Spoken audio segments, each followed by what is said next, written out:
Good afternoon, everybody. Welcome, Arvanauts. Welcome all to a Saturday stream. It is a Saturday stream and an unusual one because it's happening during the day, and it is happening involving a stream or a campaign, I guess, that we very seldom do at this time. And that is because we are looking at Adventures in Middle-earth, Erebor Adventures. It is day 45 of Adventures in Middle-earth, Erebor Adventures, as we shift in, as we move in here to the sort of the finale, not quite today, but soon, of the Sleeping Dragon's Lie portion of Erebor Adventures, which will lead to some changes in the new year, and we'll talk about that very briefly. But before I get there, just a couple of quick ways to support the stream. If you haven't done so already, please follow the channel. Please check out our YouTube at !ArvTube. Discord is !ArvCord. Twitter !ArvTweets. Website arvanelleron.com. Publishing !Icarus for my Icarus graphic novel from the Amazing Athos Arts, !Library for my Tales and Tomes from the Forbidden Library, my 5e adventure and sourcebook from Alligator Alley Entertainment, and of course Grayshade for my Grayshade novel, which was released in May from, again, the Amazing Athos Arts.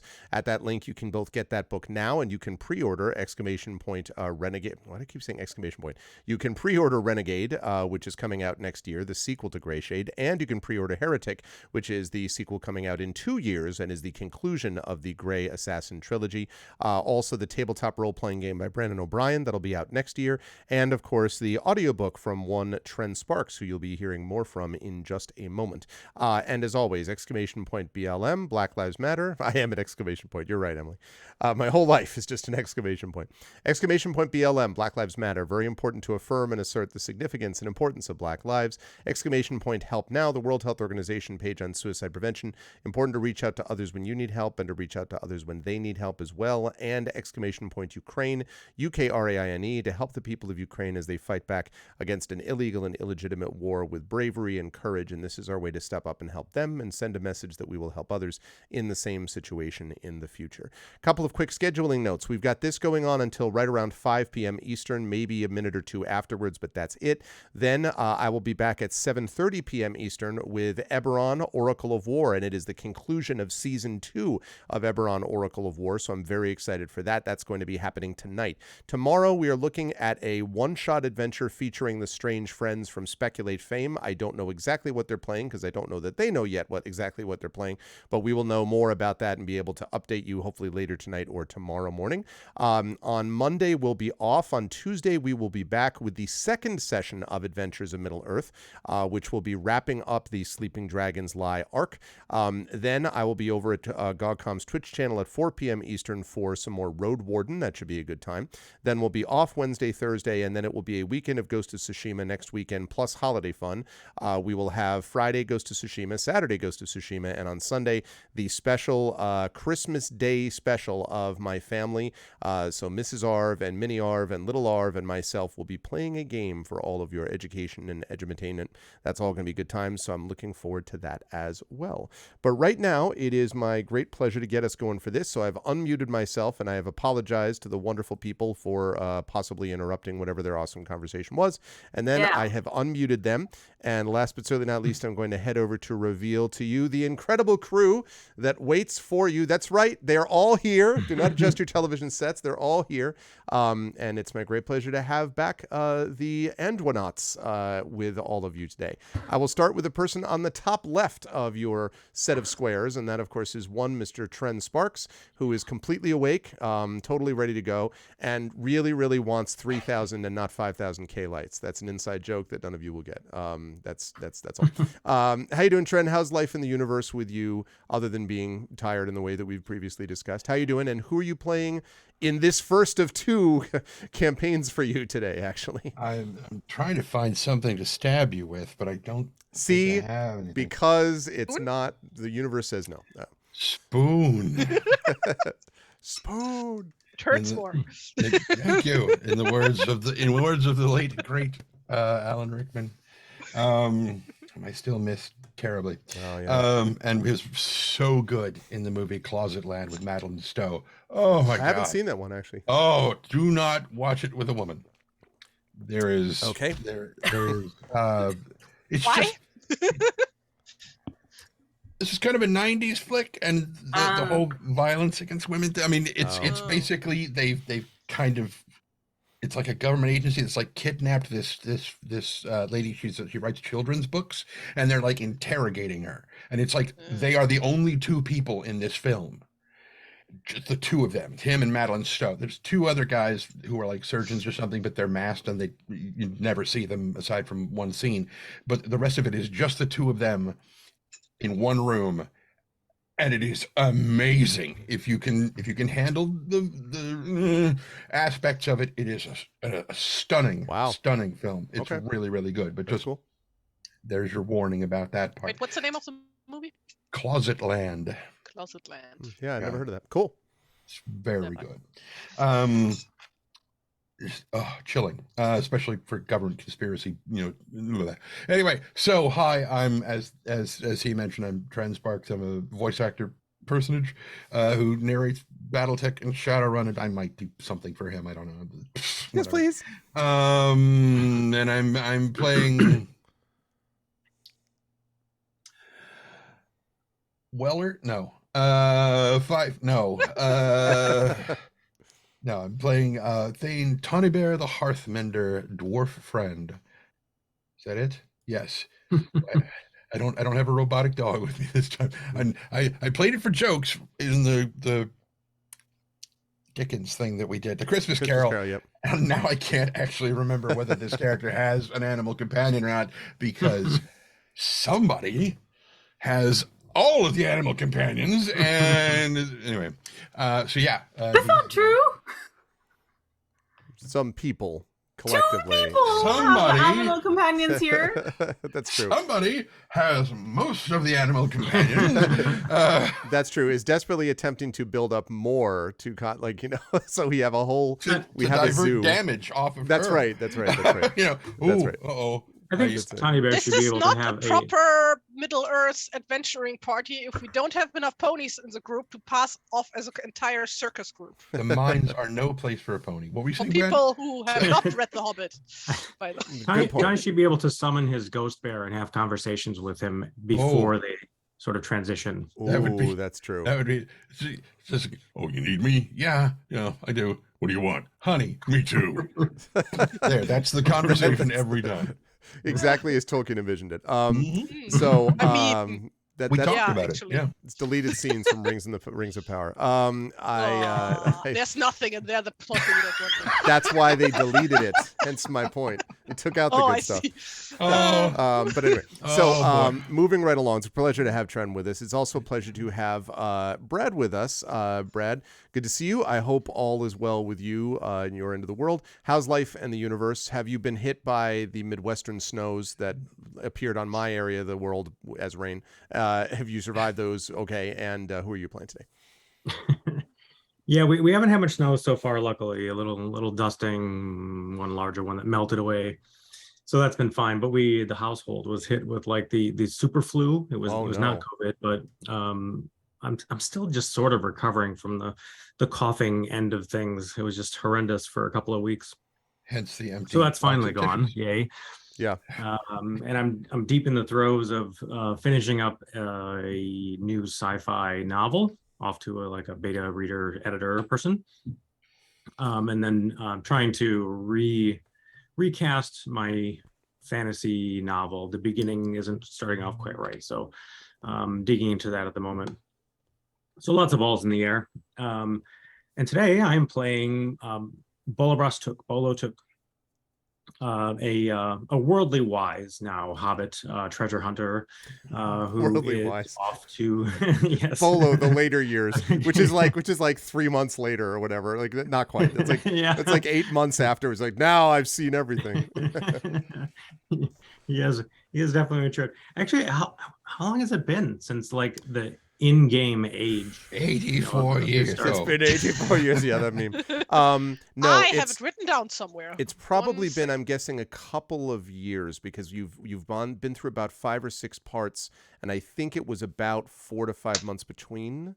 So I think it's probably about 3 or 4. I think it's at least 2 years. 2 to 3 years. Might be 3. Because we did several. Yeah. of the fellowship phase thingies. Since Bolo joined. I mean, Yeah. overall, it's been longer than that. But like Yeah. since Bolo, I think it's 3. No, that's just it. Like, I feel like for all of for Tawny and Inge and the River, I feel like we've been together for about 6 years at Probably. this point in game, Yeah. and I think of those, Tawny, Bolo has been there for, I want to guess, going on 3. What do you Tari? You had the note or something? Yeah, we started in the year of TA 2946. So need to just check. Right, and this which year is it now. is And that's the party as a whole. Like Yes, the that's the party as a whole. That's the That's when party we as a met whole. in Was that pre-River? Dale. Did we meet in Dale? In Dale? In front of Yes. Dale? You Yes. met me in a goblin town. right outside. I thought it was right outside Lake Town, actually, but either way. Lake Town, yeah. Yeah. Yeah, it was Um, a celebration right of next to the each death other. of Smoke. Did you say what year did you say? 29 what? 46. 2946. I don't think I think some dates off because this is starting 2960. I don't think we've been together for 14 years. That's a little No, much. my God. I think It we feels like it's it's been 84 years. Anyway, while we're looking this up, I want That's the to date I've written down anyway. let me keep moving this along because I want to make sure that we 56 get the other Might stuff. make more sense if it Look was. at all this paper. Because all the notes. I'll tell you why. This actually confirms it. I just looked. So Silver Needle was where Bolo first joined in the middle of that, and that was 2957, summer of 2957. And we are now with Dragons. What did I say? 2960. So yeah, so that's about right. About 3-ish years is about what we assumed for Bolo. So sorry, Brad. On you go. Yeah. So he is not new to the ways of the world anymore, and he's looking forward to encountering this dragon that has made itself known along the way. Yes, and there's going to be more. That's right, Echo. Ancestors of Middle Earth to come. Also, hi, Echo. How you doing? Good to see you, Brad. As always a pleasure. Also a pleasure as well to have the aforementioned Tari Tunes, who is now very carefully looking over all the notes and the things to make sure they gather all the together. notes. Very, very unsorted notes because I just kept them on goddamn paper sheets. Tari, it's good to see you. How's Hi. life? How you doing? How are you hanging in there with everything? And who are you playing today? I have a really bad cold. No, it's not COVID. Apparently, allegedly. Went to hang out with some friends on Sunday, who then tested positive for COVID on Monday. Yeesh.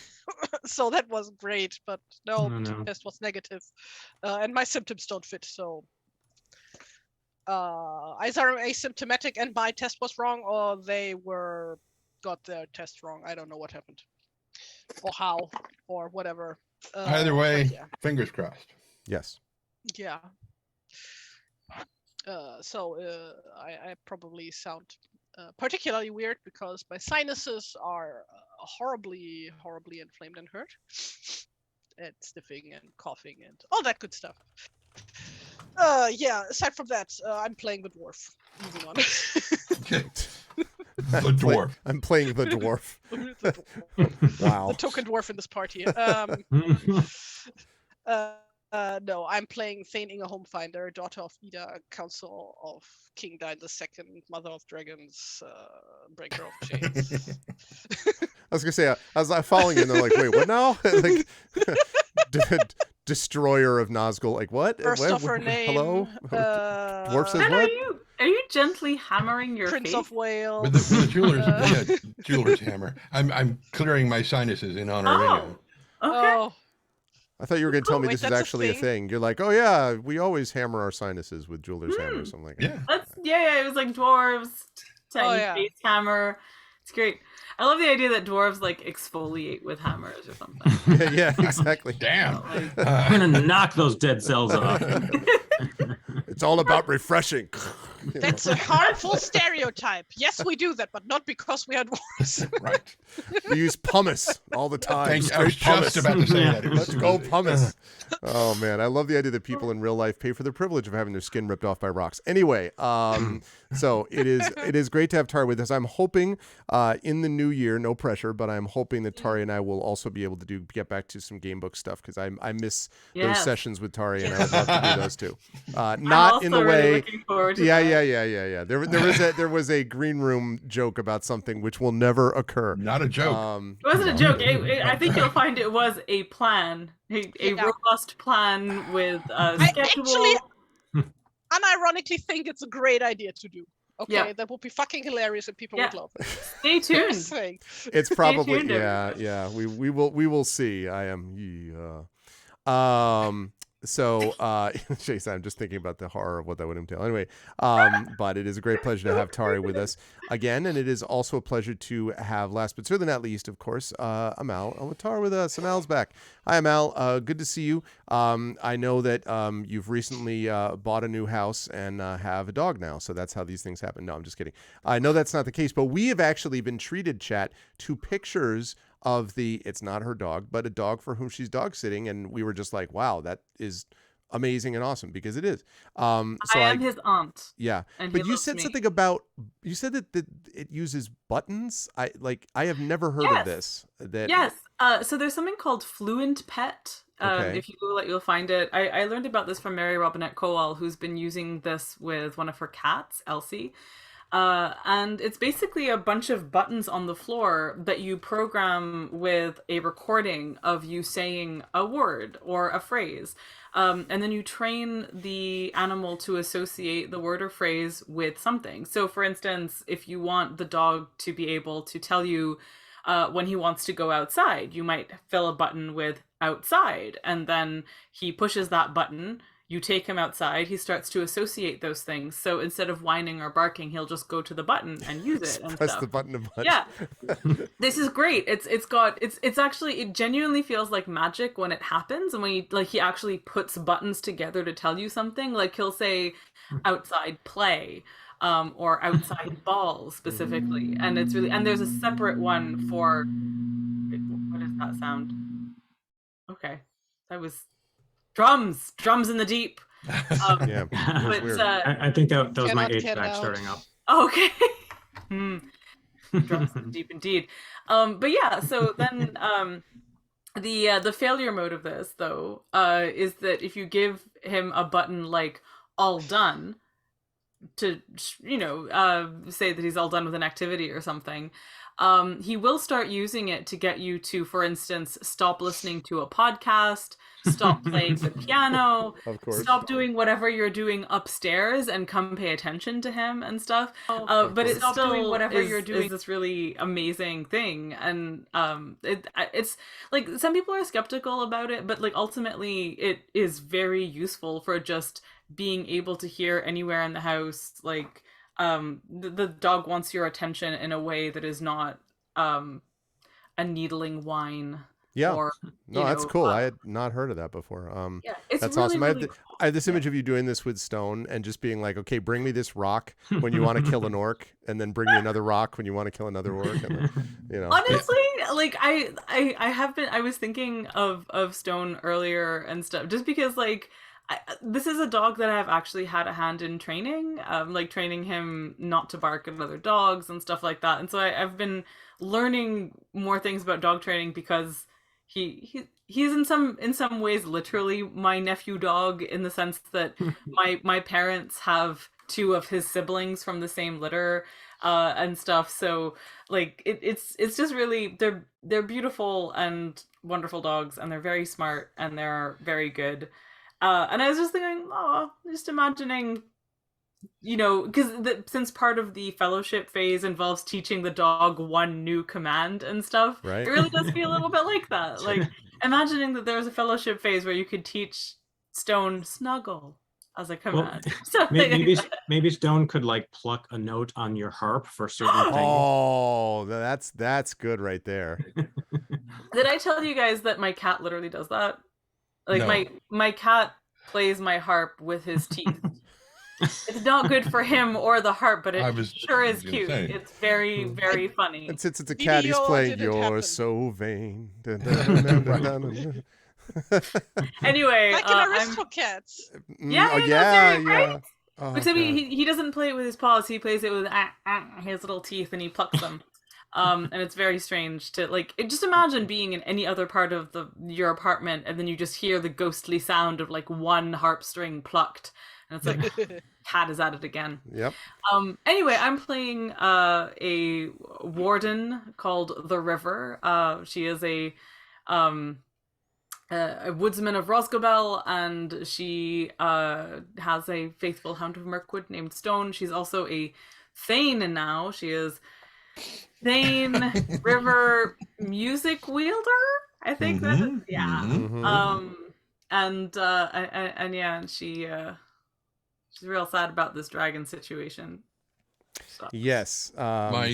My one horror about the buttons with the dog is that if you ever record a button that has treat, food, or cookie, they will never stop hitting them. Right, exactly. This dog is so not food motivated. He is very, very strange. I mean, he does like treats, but he ignores his food for most of the day, to the point where I should remind myself to go and refill his bowl because he never seems to finish the whole thing. He just Anyway. Yeah, it is true. There are some dogs that are much more like driven by that. Like my dog Trilby, a beagle, was, oh my goodness. Trilby was very much, what a wonderfully sweet dog, but oh man, she was all about food. Anyway, sorry, Trent. Yes. I was going to say I played a dog named Trilby. Really? Which means little ball of fluff. And I remember that her middle name was Farrah after Farrah Fawcett. I don't know the faintest idea why. It was something because she would come out, she would be in her bed, get out of her bed, she would come to the kitchen, and again, she's a beagle, like 16 pounds, but she would pose somehow, like she would walk in and be like sort of like, I'm ready for my food, like I'm ready for my close-up, Mr. DeMille. It's very fun. Anyway, she's a sweet dog. So let us move on, chat and players, to the actual game at hand. Sorry, and one quick note, which I want to mention to chat because this is relevant to us directly. For those who missed this before, this is one of the last 2 remaining sessions of the current Sleeping Dragons Lie Erebor Adventures arc. After that point, Erebor Adventures is going to be going on hiatus, and we are going to be taking on, and I don't know how many of these players will be, we have some time schedule things to discuss, but we will be taking on the Shire Adventures, which is part of the new Lord of the Rings role-playing from Free League, because Free League has sponsored us, so we will be sponsored, our campaign will be sponsored by Free League. That's starting in the new year. Again, I don't know how many of these players will be joining us, and I don't yet know exactly when it starts, although it will be not super late in the new year. It'll be either January or February, but I'm letting folks know, in case you're curious, that is the plan that we have. That doesn't mean Erebor Adventures will vanish forever, but it does mean that at least in the short term after this arc, which is it's a good spot to, put things on hiatus, we're going to be shifting to some new characters, and since Shire Adventures is part of it, you may see a fair number of halfling characters. Just saying that may be a part of this mix. So with that said, let's fire. Yeah, no, it'd be terrible. It's like going to be Dindy, Dodie, and like the yes, more like that's who you have to actually play. I'm yes, out. Dindy, yes, exactly. No, that is not the case. All right, let's fire up some music and talk about what happened in our last session. The party of Andronauts, the heroes of Dale, have been traveling from Dale all the way up through the northern Dale lands and into the Waste, which is where they are now, in an attempt to slay a dragon. The dragon Raynor, at least they suspect that it's Raynor, it's pretty likely. Raynor, who they have had dealings with before, has become more and more of a threat. Oh, and I wanted to say hi to Mighty Mur and Jagtress, who both came in. So hello, Mur. And Jagtress. Where's my sound? There's my sound. Okay, good. I was like, why do I not have music? So they have traveled up this way to slay a dragon. They were not the only group that were sent by King Dane to slay this dragon. There were themselves. There were the brothers Kuldrim, a group of dwarven mercenaries. But that group is, no longer appearing in this picture mercenary group because they've been eliminated by this party after they attempted to betray and murder not just the party, but another dragon slayer who went on this trip, who was Lord Elston. Sadly, Lord Elston also is no longer going to be able to be completing this mission either, because although the party was able to rescue him after he had been viciously attacked and ambushed by the brothers Kuldrim, the party, as they were making their way to the watchtower of Zarakanbar, they attracted the attention of the dragon, who has gradually been building up in intensity and interest in the party as they've been traveling. And the dragon himself came by, and they were able to escape notice only because Lord Elston sacrificed himself in part to do so. It was a warrior's death. It probably is a better way of dying for Elston than being ambushed and left to die in a gorge, which is what would have happened if the party had not rescued him. But the party made the decision to not seize him and take him bodily with them and tell him to shut up and not say anything, but to listen to his wishes. And he died as he lived in bravery and respect. And that means the only other ones that we know, one other group, are Skerfira and Greystroke, who were the others that went on this trip. And they met these both some time ago and have not seen them since then. That may or may not change, but so far we know only that this is the only party that has actually made it to the Watchtower to be able to confront the dragon. They've also been joined by one other companion, someone known as Ukgash, the burned orc, a strange figure who came upon them out of the waste. Actually, the river had a vision, I believe, so did Bolo, if I'm not mistaken, of this creature, of this... or was that, I'm not sure if it was Bolo or Tani. I think it was Bolo, because Tani, I think, was awake. Tani was awake. Right. So it was Bolo who had this and was able to see this burned orc. Ukgash was basically cast out by his tribe when he refused to go along with what they wanted to do, which is basically to serve the dragon. He was not interested, and his reward for this was to be horribly disfigured and burned. But he has his strength and this burning iron will for vengeance against his tribe. He wishes to take back control and, of course, bring an end to the Great Worm. And so they have been allies of convenience, though I think it's fair to say that the party has been somewhat surprised on several occasions by Ukgash, who is never going to be warm and fuzzy and remains an orc with all of the sort of self-absorption that may or may not imply, but has conducted himself with some honor, I think it's fair to say to this point, at the very least, and himself had respect for the way in which Elston perished, to the degree that matters. So that brings us to my phone ringing for no reason, so I'm going to ignore it. That brings us to the present. It is the morning of the, I forget what day, but well into their journey, and the party has set up camp right near the actual watchtower of Zarankanbar, where the dragon waits. Down below, the orcs that the dragon has serving him have been celebrating over the last couple of nights, apparently because they believe they have won, because there is some other terrible thing perhaps that Raynor is planning to do that also involves them. But for whatever reason, the orc guards down below have been well suited for this task. But the party has been able to avoid them by going in the mountains above them, so has avoided this track where they would have had to basically deal with orc after orc after orc. And as the party looks down upon the watchtower, there's a couple of things for the party to note as the morning dawns. I would say probably it's Inga who might see this first. The light sort of shining behind the watchtower. And Inga, you, of course, have not only been to this watchtower, but you know that it was made by the dwarves. And yet there is little of its majesty now. There was a time where Zarankanbar was a hill that was a hollow hill riven by many narrow and clefts and tunnels. And of that, the dwarves had made essentially an instrument.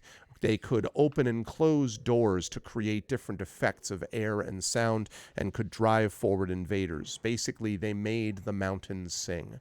But none of that, Inga, as you look and the smoke and fog has somewhat cleared from around the outside of the mountain, remains now. The chamber of winds in which you fought the creatures there, the Gibbet King, in which Raynor returned, nothing of that remains. It is now nothing but rubble. The Raven's Perch, from which you had encountered many of the ravens that were friends to the dwarves, has similarly been crushed. All that now remains of the mountain are smoke and sulfurous fumes rising from the mountain's shattered crown. I should say all that remains at the top of the mountain. They didn't actually destroy the whole mountain, but all that remains at the top of the mountain is that. And the reek and fog and steam that you can see emanating from the top must clearly be related to the dragon itself. So you see no sign of the actual dragon at the moment other than the smoke and steam, but definitely the top portion of it is largely devastated. All I'm gonna say is if Raynar didn't remove the extra special harp that I left dangling in the Chamber of Winds before wrecking it, You will personally take him out. will be hella mad. Yeah. That was a gift. How dare you? How dare you, sir? Who knows? All right. Now it's gotten personal. Yeah. He's just like, before we begin, I took care of your harp, just so you know. I kept it safe. Great. That'd be just, yeah. It's about what I expect. Sorry, Inge, go Cheers. ahead. So the smoke and stuff. That wasn't here last time, right? No, definitely not. Okay. Okay. He also couldn't breathe fire the last time we were here. So No, I was also just true. wondering, hey, maybe there's like some explosive gas underneath this tower that we could use to, blow the entire tower up with a dragon inside. Ah, I see. Uh, Yeah, hard to say. I mean, it may be from your encounters with dragons before, although it should be pointed out, as Tani just said, it wasn't actually dragons. He didn't have this last time that you encountered him. But this does feel like the stories you've heard of dragon reek kind of emanating from his lair. Well, Inga should also know the smell, just from residue inside the Lonely Yes. Mountain. After And she there's moved even a back in. scent of it that you can catch from this distance. Yes. Yeah. Okay. So this is probably triggering all sorts of unpleasant memories in her. So for people who don't know, Inga is from the Erebor. She wasn't born there because she was born after the whole thing with Smaug taking the place over happened, but other stuff.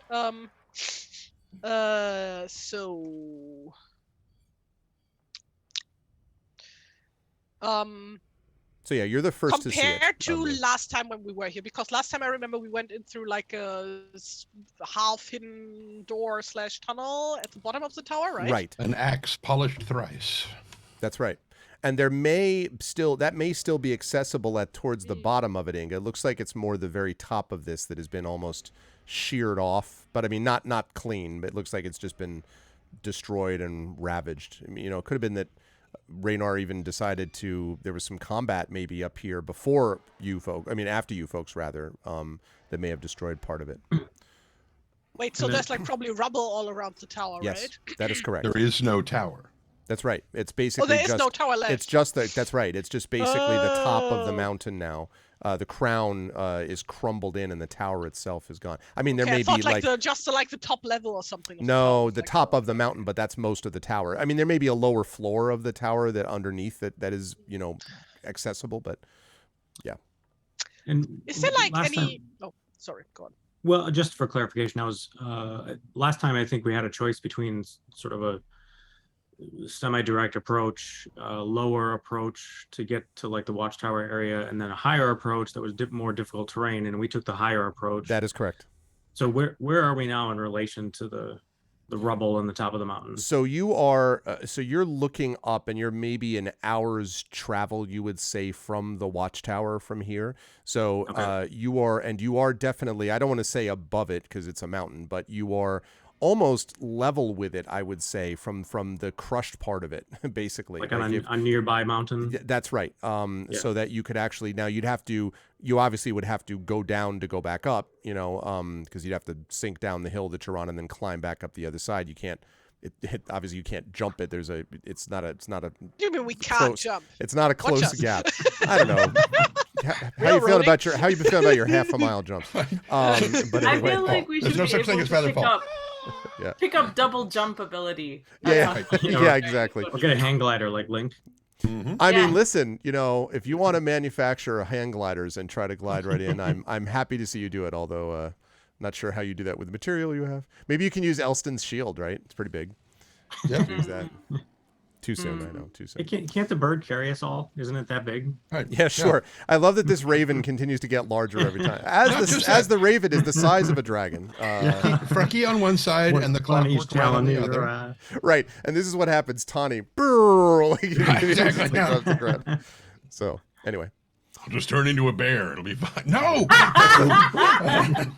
I thought I was no, a it's like ghost. in the first Gothic, right? You just need to block while you fall, and then you Oh, don't get any God. fall damage. That's right. Or you can roll from any height, right? Like Mhm. like in Assassin's Creed or whatever. Right.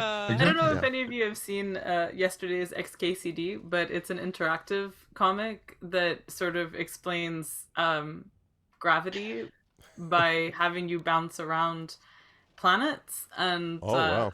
and actually involves like orienting yourself towards the gravitational orbit of like other planets and things like Nice. that. It's very very intriguing and fun and interesting, and I think that we should be able to navigate this space in a similar way. Clearly the watchtower has a certain amount of Gravitas. Gravitas. Yes, yes. and that means that the narrative weight has distorted the gravitational field such that if we jump, we'll just get there. We'll just stick to it, right? Yep. That's how physics works in stories. Absolutely. Yeah. Just like Good, Mario good. I'm glad Galaxy. we're in agreement. Very It's good. not like Excellent. Tolkien's around to argue with us. Yeah, let's Yeah. do it. You know, Clearly. Tolkien never talked So- about physics in Lord of the Rings. We don't know. We like Yeah. dragons exist and can fly. That defies gravity. Why can Right. we not also? Right. So Okay, yeah. sorry. I'm sorry. That's right. It's very good. So there's no dragon to be seen, right? Correct, other than the reek, zoomed past us. the smoke and the Um, reek. And there's no tower effect. Like he can't be hiding in the tower because the tower is The tower doesn't exist. Now it is possible because it looks. You're looking just at a bunch of kind of rubble, as I said, at the top of the mountain. It could be that there's like a bowl, if you understand what I mean, like below the level of the rubble where he could be Oh, yeah. nesting. That's conceivable. or lower you know. levels or something. Correct. Yeah. Because it's just the top of the mountain. I realized as I was describing it, it sounded like he obliterated the mountain. He did not do that, but just the top of it. I'm like wondering if like because like what I'm thinking, we don't know that this is definitely Raynar. Don't Like, know it for could, sure. For example, it could be, for example, that another dragon who wait. was already fire breathing came We here. wait. two of watched them- him vaporize. Yeah, didn't Or he acid. fly in and destroy? It What's his face? We saw. yes. It We seemed saw pretty. the Yeah. Raynar. Yeah. Oh, that was Right. definitely Radar. Okay. Yeah. Oh, okay. Then never mind. Because I was like thinking, hey, maybe like the tower got destroyed in a fight between two dragons, and maybe like the Could still be surrounding the mountains case, but are- Raynor might have won it. Is what Yeah, the answer okay, is to that. but like that There- was just what I'm thinking. Right. I got you. There's a camp of orcs somewhere. Down below, yes. And We can and see them, right? You can see them from here. They right here now you can't because it's daytime or morning. You really, as you look, because they are, if you can imagine this, you're looking forward at the mountain, right? They are kind of below and behind you because you passed. They were in the gorge leading up to the mountain. You took the high route, as you said. So you're past them now, and you can look back down to see where the tents and so forth are there. But you don't see any orcs out, which is not surprising since it's morning and orcs are not wild about, hanging out in the sunrise. They're nocturnal, you say. Like me right now. Yeah, this, yes. So they get to sleep through They this. get that. Yeah, Okay, that's fine. that's probably true. Yes, that's probably true. Well, if RPGs on the PS5 have taught me anything, it's that we can go and kill one orc per night, and they won't do anything about it. We can just wait until they're all gone. That's right. Yeah, you just And pick then- them off one by one, and Yes. yes, that's. Yeah, that's we just need to 100% like true. the fog of war need to make pay attention that the fog of war only ever picks up on one of them, lure him out, Right. know, Mhm. kill that Fun one, fact, this go was- 1 meter further. This was also apparently the case with the Mongols, as I've learned from Ghost of Tsushima on the PS5. Apparently, they Yes. also don't mind being picked off one by one. Okay, so there's precedent. Let's do it. Yeah, sure. They mine for about 10 and a half seconds, and then they go back to what they were doing. Right. Same They're just thing like, with what's Skyrim. going on? Exactly like Yeah, Skyrim. right. Prints are these. Pretty much, yeah.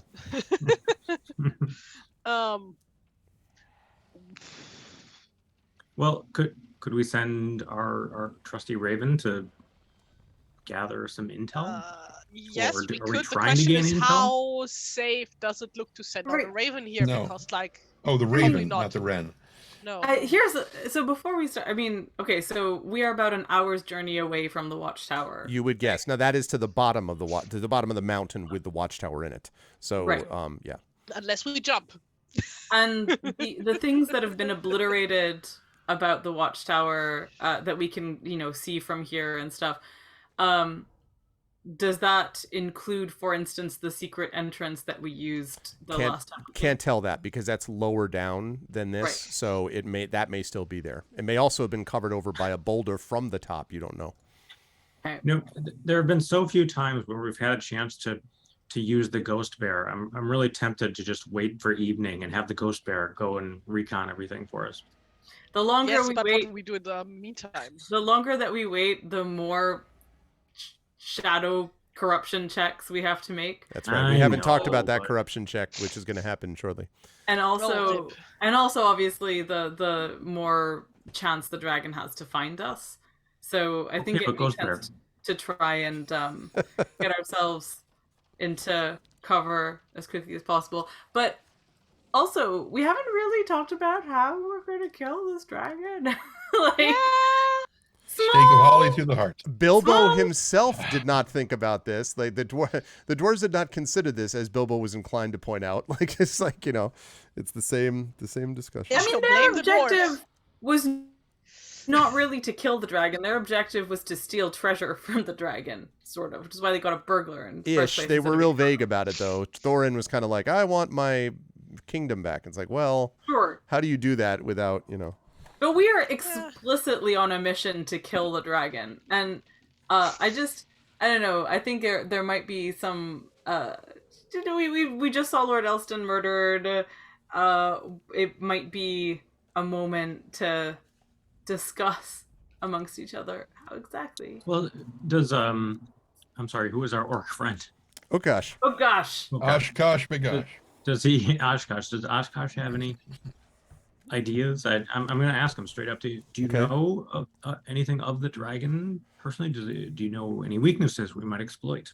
No, it's also notable, by the way, that as you say this, so Ukash is in his usual way kind of squatted down, his arms out over his knees, kind of staring at the mountain. And although it is indeed morning time, it is not clearly that Ukash has not been affected by this. It's obvious that, like other orcs from Mordor, Ukash is not a fan of the light.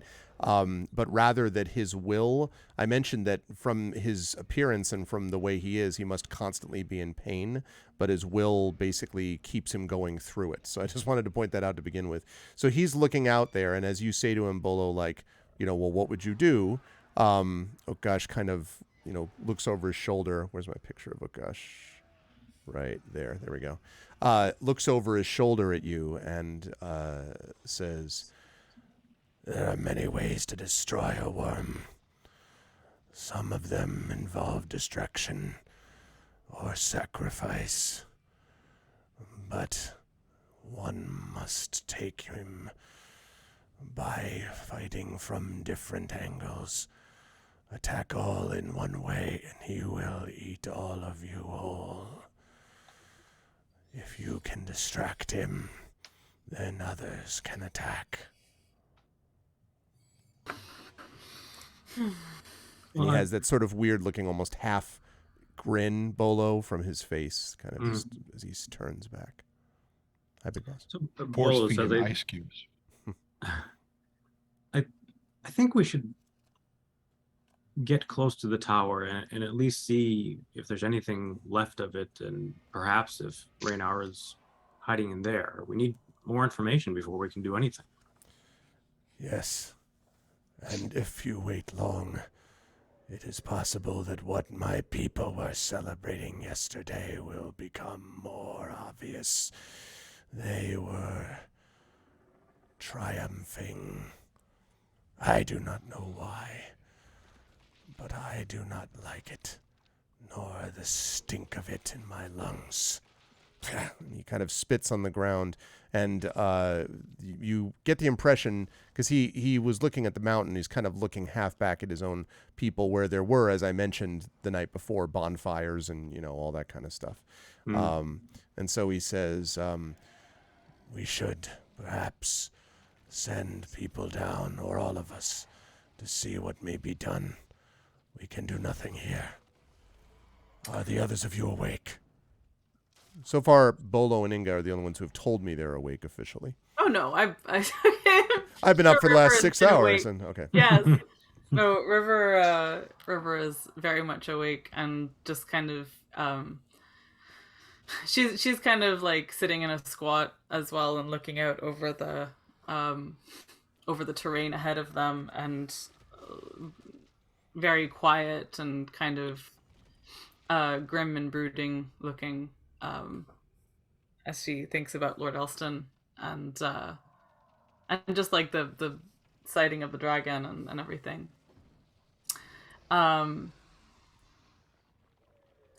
She says, I think we should keep moving. Staying in one place is not going to do us any good. And he nods his agreement, and he says, yes, we must go quickly and quietly. She River walks up to Upgash and rather than asking the question that she's been wanting to ask for a little while, sorry, I don't know if this is my computer suddenly heating up or not, but can you hear a weird sound? I heard something a little odd, but okay, well, a fan is happening. Anyway, she looks at Upgash and she says, does the sun trouble you? Does it distract you or slow you? I am focused on my goal. The yellow face burns. And he kind of looks again over his shoulder at you in that kind of half grin, which is clearly not intended to be a grin. It's just his face. And he says, I have been burned before. That's why I'm wondering. She rummages in her I can see that. bag. Yeah.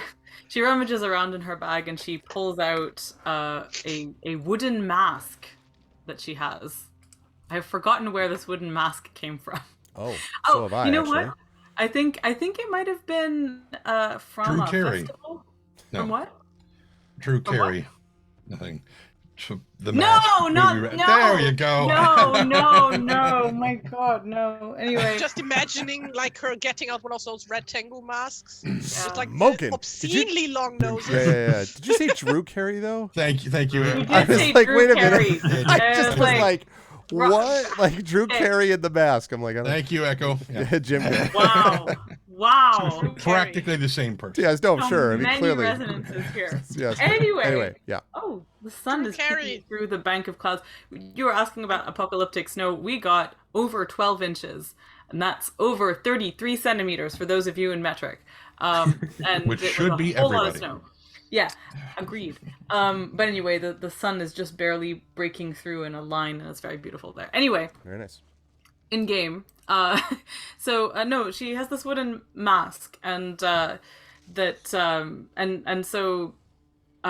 she holds it out to him, and she says, I'm not sure if it will hurt against your face, but I thought you might. And if he lets her, she's going to like try and put it like on his head and attach it in a way so that it gives him a brim.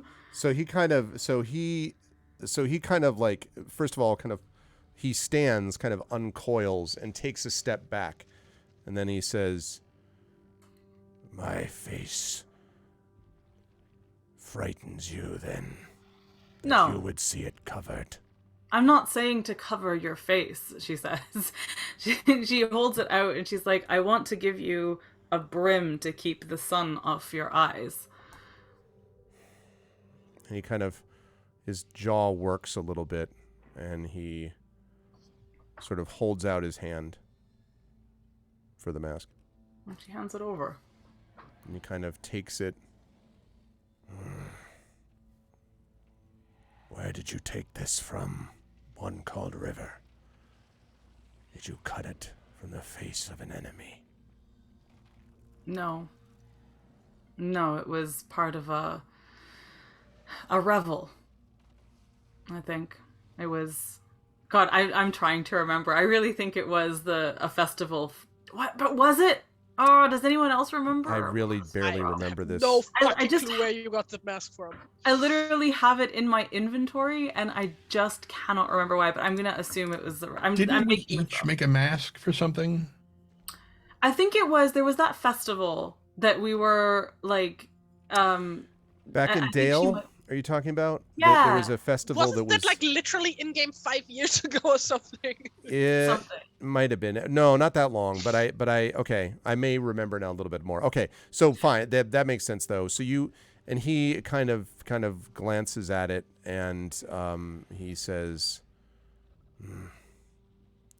I am grateful for this, but, and he hands it back over and he says, my people will not recognize one who hides his face from the sun, and my pain gives me purpose. Thank you, but no. So I can appreciate the second part of that your pain giving you purpose. However, they are all hiding their faces from the sun right now. It's true. You are going out in the sun when they aren't. He says, that is what allows me to lead them. I And do yet you things they will don't. not. And he sort of, as you say that, he kind of snarls and he says, not for much longer. Tawny Bear. Wait. Not I, for much longer. I thought you wanted to get revenge on these guys? What is this No, about no. leading them? He wants to retake his position as He their wants leader. revenge on the one who supplanted him, for sure. Yeah. Oh, so if. But he wants we revenge put on you the dragon back and on the in other guy, a leading Yeah. position. That's with true. The orcs Car- down there, we can all together take on the big scaly guy. Possibly. Anyway, River takes the mask back and she says, "It's here if you want it. I think that any chance we have at improving our movement here is one we should take. And I don't think anyone can see you from here, for that matter." And he says, he nods, sort of almost slightly thoughtful, and he says, perhaps, but I must believe that I am worthy too. I know what I wear and do not, All right. but I will consider it. Having said that, we tarry. Not tarry, tarry. We tarry. I'm Tiny. I know, I'm I know. Tiny, not Say, you. I tarry. We and he says, we must go down. We cannot waste time here. Which leads me to ask everyone for a corruption check. Hallelujah. So remember, advantage. this is going to be a wisdom check. Yes, it is at advantage. And each of you will need to do this. I'm thinking about from the Fellowship of the Ring. One of you must do this. Each of you must do this. And make this Remind me, roll. what do we need to roll again? Oh, it's like It is a wisdom saving throw. That is right. At advantage, right? 17, okay. 16, okay. 21. I'm sorry, I beg your pardon, 21. Bolo's like, I said 17. 17! Right, exactly. I can just Okay. feel my brain coming loose inside my head and just trying to get out from Yeah. in front of my face. Ugh. Aw, yeah, Did that mine... sucks. Sorry, did mine go through? I Not yet. don't see it yet, no.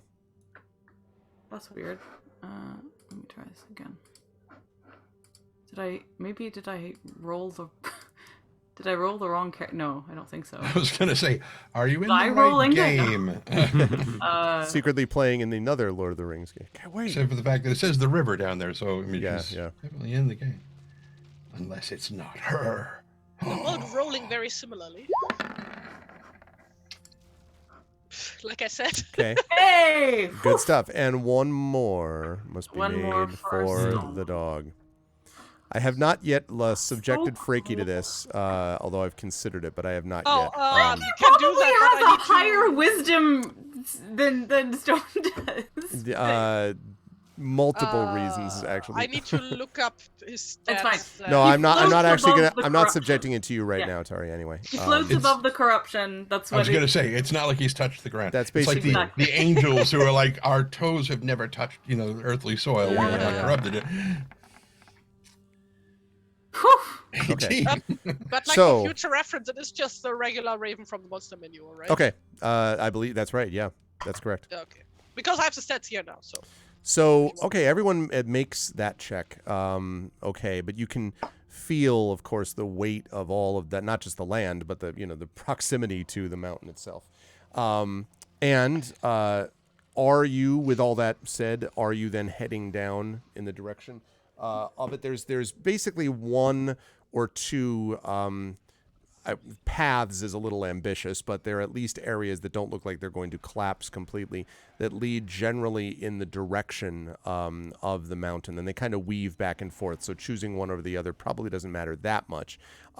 You could also theoretically try to. You remember that you climbed up this way. Bolo had to do that check to find a way up this cliff and everything. Mm-hmm. You could try to just basically straight back down another cliff instead, but that is going to make you very exposed. If anything, like several black shapes against a wall, you know what I mean? Like, it's going to be pretty And obvious. all the screaming, yeah. Yeah, there's that too. So, you could do that if you wish, but definitely the suggestion that Utkash makes is to head down one of these paths that's leading down towards the base of the mountain, the place where you actually originally found that secret tunnel some time ago.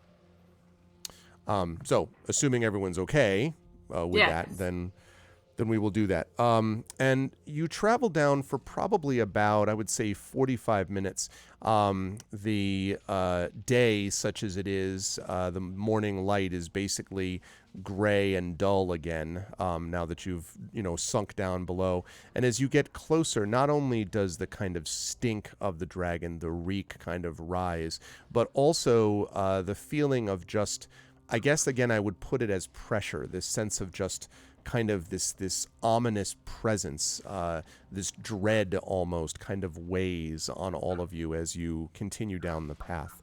And it's only about 15 minutes or so away, probably, when suddenly Utkash, who's been slightly ahead of you, kind of almost loping along with his sort of, arms close to the ground gait, then stops and holds up a hand and says, "Wait." And scurrying out from the shadow of a boulder nearby you is a small, dusty shape. Fizzgig! Yeah, it's Dindy. No, it isn't. Give me your book. Got the true horror. It was true Dindy horror. all along. It takes you a moment, but I guess I should ask. You don't have to go single file. You could theoretically be going like 2 and 2 if you want. Like who was in front? I should have asked this before. Are we still, incidentally, on our journey? Like, are we still in our positions of lookout, scout, etc.? Yes, although the journey is about to come to an end. Right. But yes. Oh, foreshadowing. Wow. A final end. No. Dun, dun, dun. Well, I mean, I don't think that's too much of a spoiler since you're 15 minutes from the tower. Like, just like, but then there was... There is no tower. Yeah, that's true. What's left of it, yeah. I think that, like, if we're not in our actual exact positions of the journey, then River would probably have been keeping relatively close to Utkash. Okay. But if we are, if those positions are still intact, she'll be in lookout position. Okay. So, all right. So I guess it might be then, River, you would see this first, although would kind of perceive this first, but it would take just a moment before you recognize it as... Witherfinger. No. Grafira? Scarfira. Yay! Now I've put the picture up here of both, but in reality, let me see if I can just get that one. There we go. The only one at the moment that you see is Scarfira, not Greystroke. And Scarfira sort of comes out from the boulder, runs up to meet you. Her face looks soot covered and dirty. She looks not wounded, but she does look exhausted, which is reasonable since, most of you feel pretty much the same way. And she comes up to you and says, I didn't think I'd find you or anyone here. Greystoke, she wouldn't listen or wait. There's dragon fire. It's too hot. She's climbing up, and she points at the side of the mountain. To the right of the road that you've been walking down, there is a sheer cliff that was actually one side of the western side is where you found the little secret tunnel. But there is a sheer cliff that leads up to what you see as a cave mouth. You're not sure if you saw a cave mouth like this the first time you were there. As I said, you certainly didn't go that way. You went through the secret tunnel and all that. And then when, you would have left back the same direction. But it is a cave mouth that is a crack big enough for a dragon to crawl out of. And there are fumes that reek that I mentioned, and the fog and the smog, and the not the actual smog, but smog, steam and stuff is pouring from the crack, almost hiding the shape of a lone figure scaling the rocks. That must be Greystoke herself climbing up this sheer cliff. Oh my god! And Scriphira is frantically, completely out of breath, and is just pointing frantically at Greystoke. How far up is she? Is she She's a pretty good distance up. Well,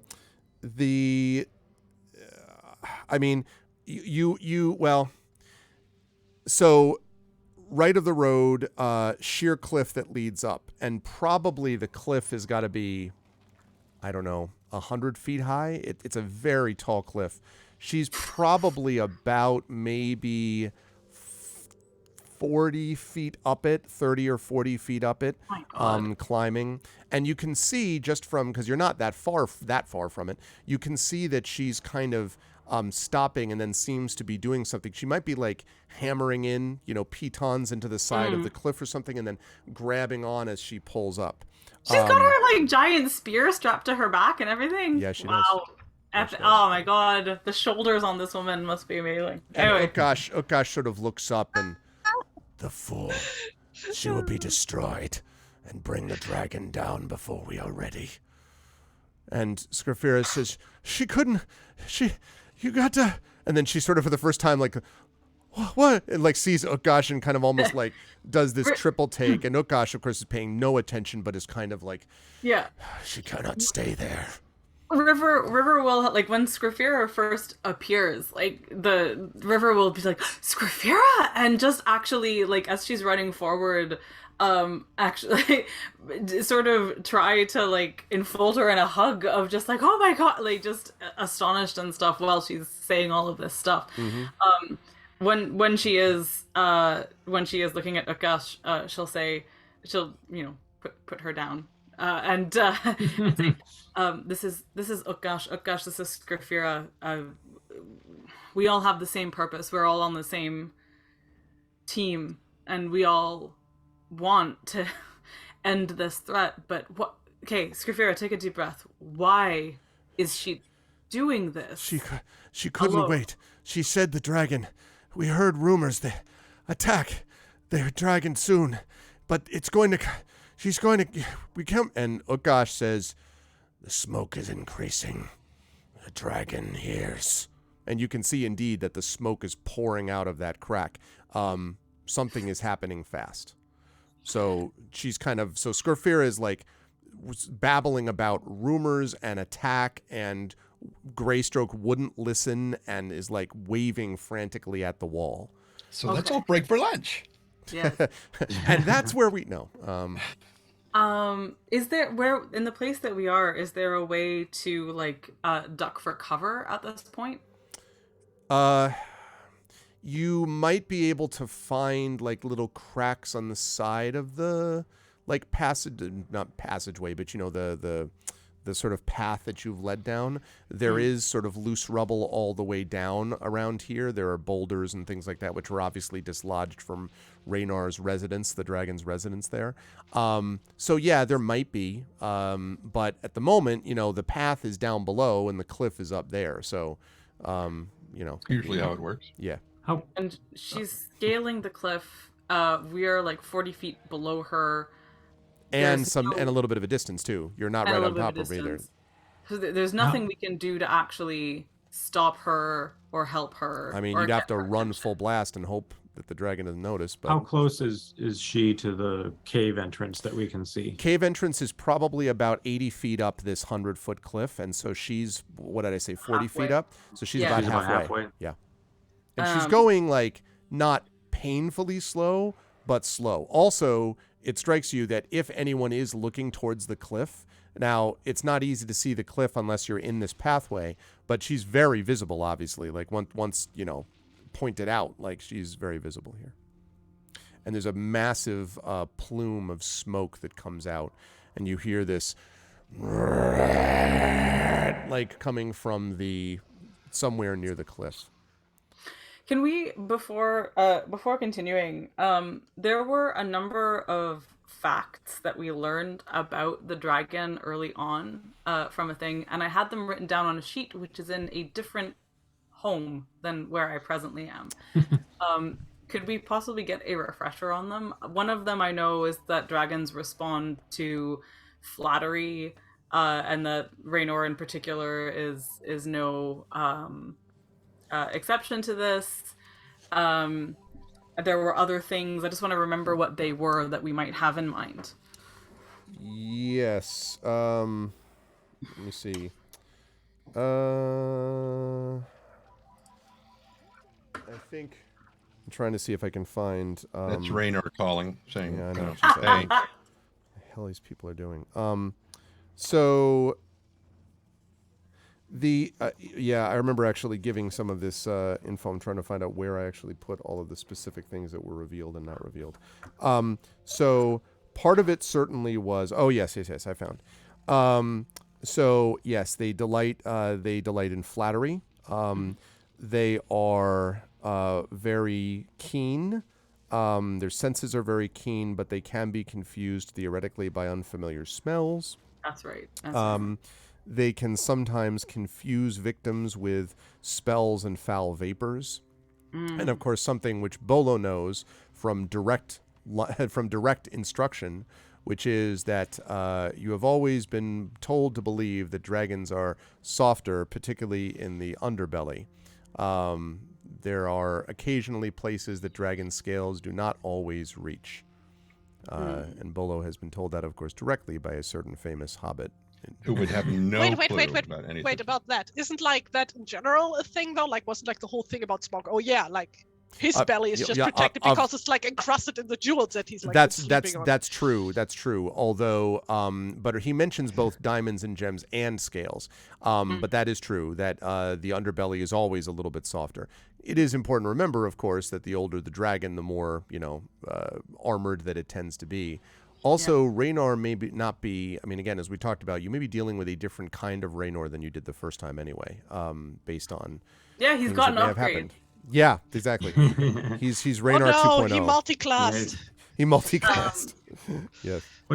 What is the Pokemon when you like advance to another? Oh yeah, he evolved, Evolution. right? He evolved. Yeah. He evolved. He's now not Dragonite. He's what the hell? Dragonite is the one. Is Dragonite It's is the evolution? Yeah. Okay. Yeah. It's what is it? Something you need. Dragonair. Dragonair and Dragonite. Dratini, Dragonair, Dragonite. That's right. Right. Okay. So we've got this information. But now everything is coming to a head. I think. So River is going to say, she's going to. She's staring at Scrafir on the cliff face, but she's talking to Ukka. She says, "You said we have to attack him from several sides, right? At the same time." Once he is brought out into the open, yes. She looks around. Where is the most open? Is there an open space here? Not super open. Yeah, I mean, well, there's room enough. I don't know. It's probably 20 feet or so width-wise, or 25 feet. So it's not super narrow, but still, I mean, that's not exactly arena-sized.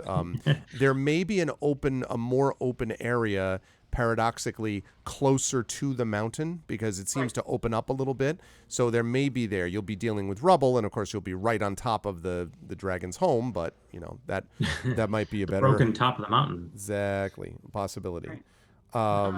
So yeah. Okay. Yeah.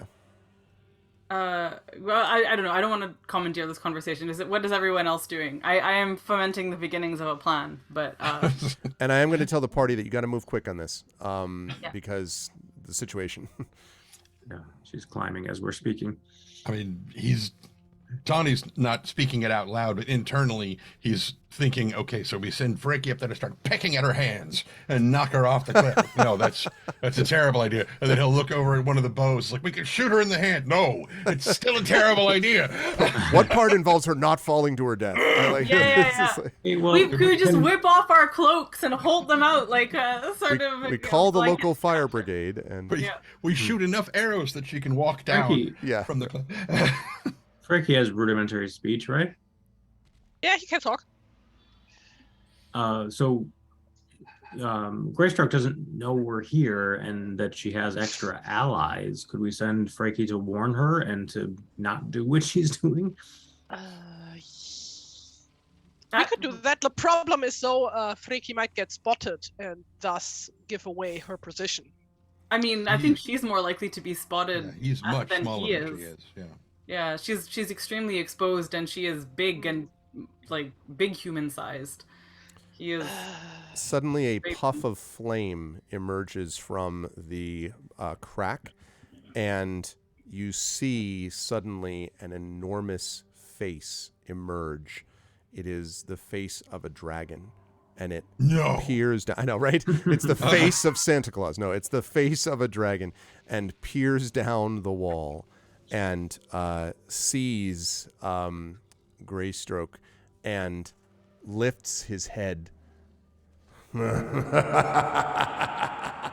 and crawls out and begins to crawl down the cliff. Just begins. Go ahead, Inga. I'm just letting you. That's exactly what he starts to do at the beginning of this. So Greystroke is the one on the cliffside, right? Yeah. Yes. Yeah. Okay. You're all gonna hate me for this, but Inga reaches for her warhorn.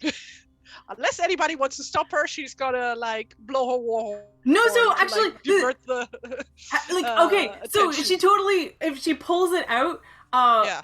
she River is gonna put a hand on her shoulder and say, "Okay, yes, follow my lead on this, Scrafira. We need your help with this. All right." So but we're blow the horn, but follow my lead. Okay. Yeah. So go for it. Okay, yeah, Inga, with a full chest, just, blows the horn as loudly as she can, and then as she puts it down, she tells Freaky to get the fuck out of here. Yeah. She's gonna also look to say, in the second before Inga blows her horn, she's going to look to everyone else and say, can you scatter and hide as much as you can? And then the horn will blow, but she's gonna stand there. And when Inga blows the horn, River is going to fucking sing. She's gonna sing. She's gonna raise her voice in this. So there's the horn, and she's going to pitch match the horn, and then modulate off of it to do a kind of So if you're imagining she's going kind of thing like that and stuff. And as she starts to modulate her voice, she's going to start to sing a song about Raynor. Ooh, that sounds like a performance check to me, River. Sure does, doesn't it? Sounds like a performance check. She's like, I'm going to modulate my voice and do that. I'm like, I can't wait to see that happen. And or does hear it the happen. horn count as assisting?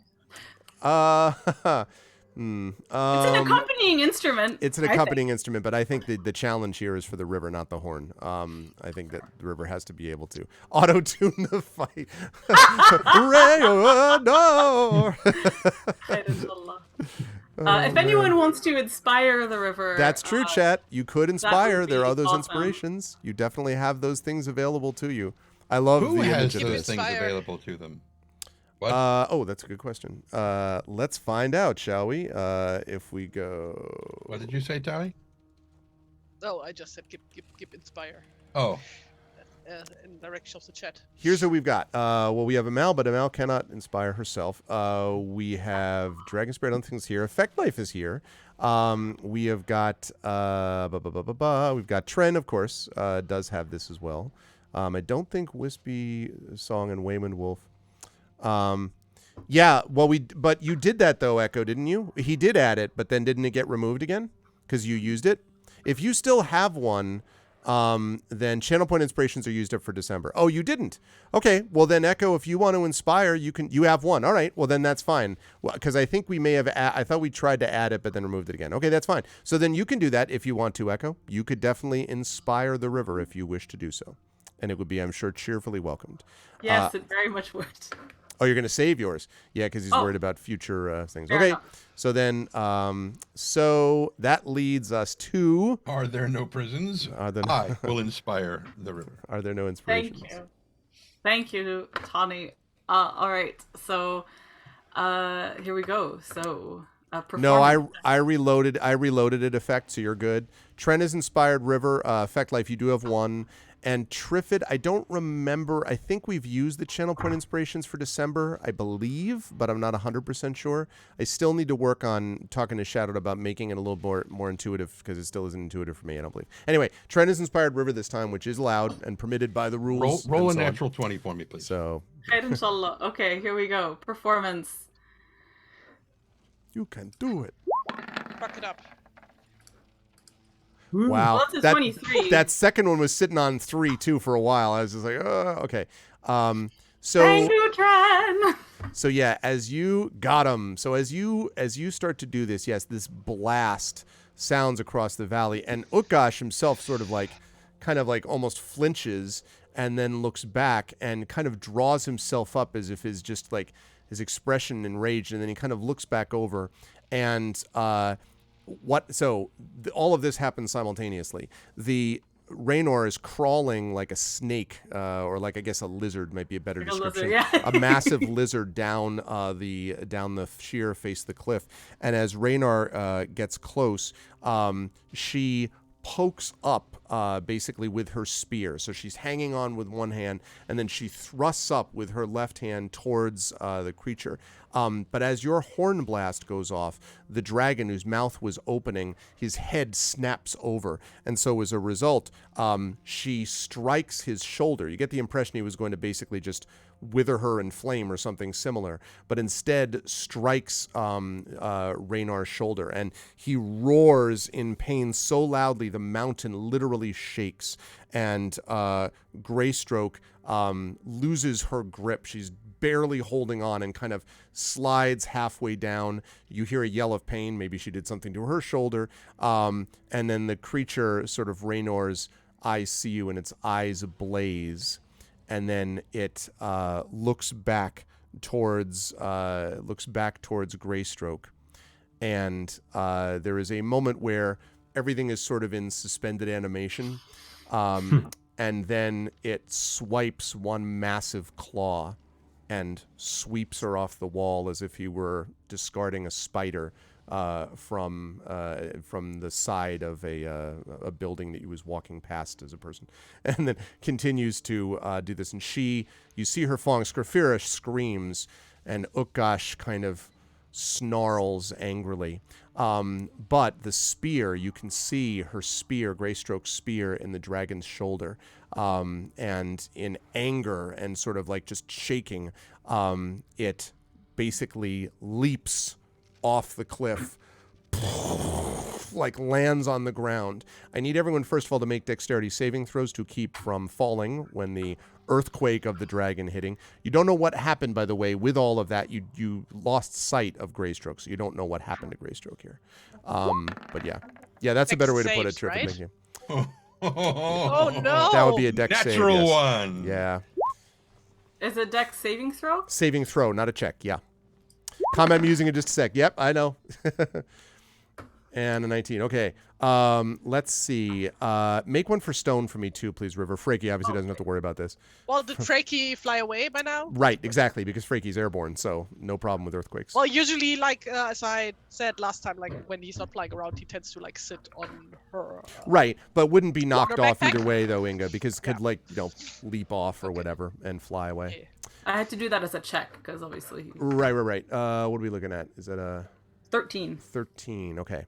So definitely Stone and absolutely Tawny are going to fall to the ground.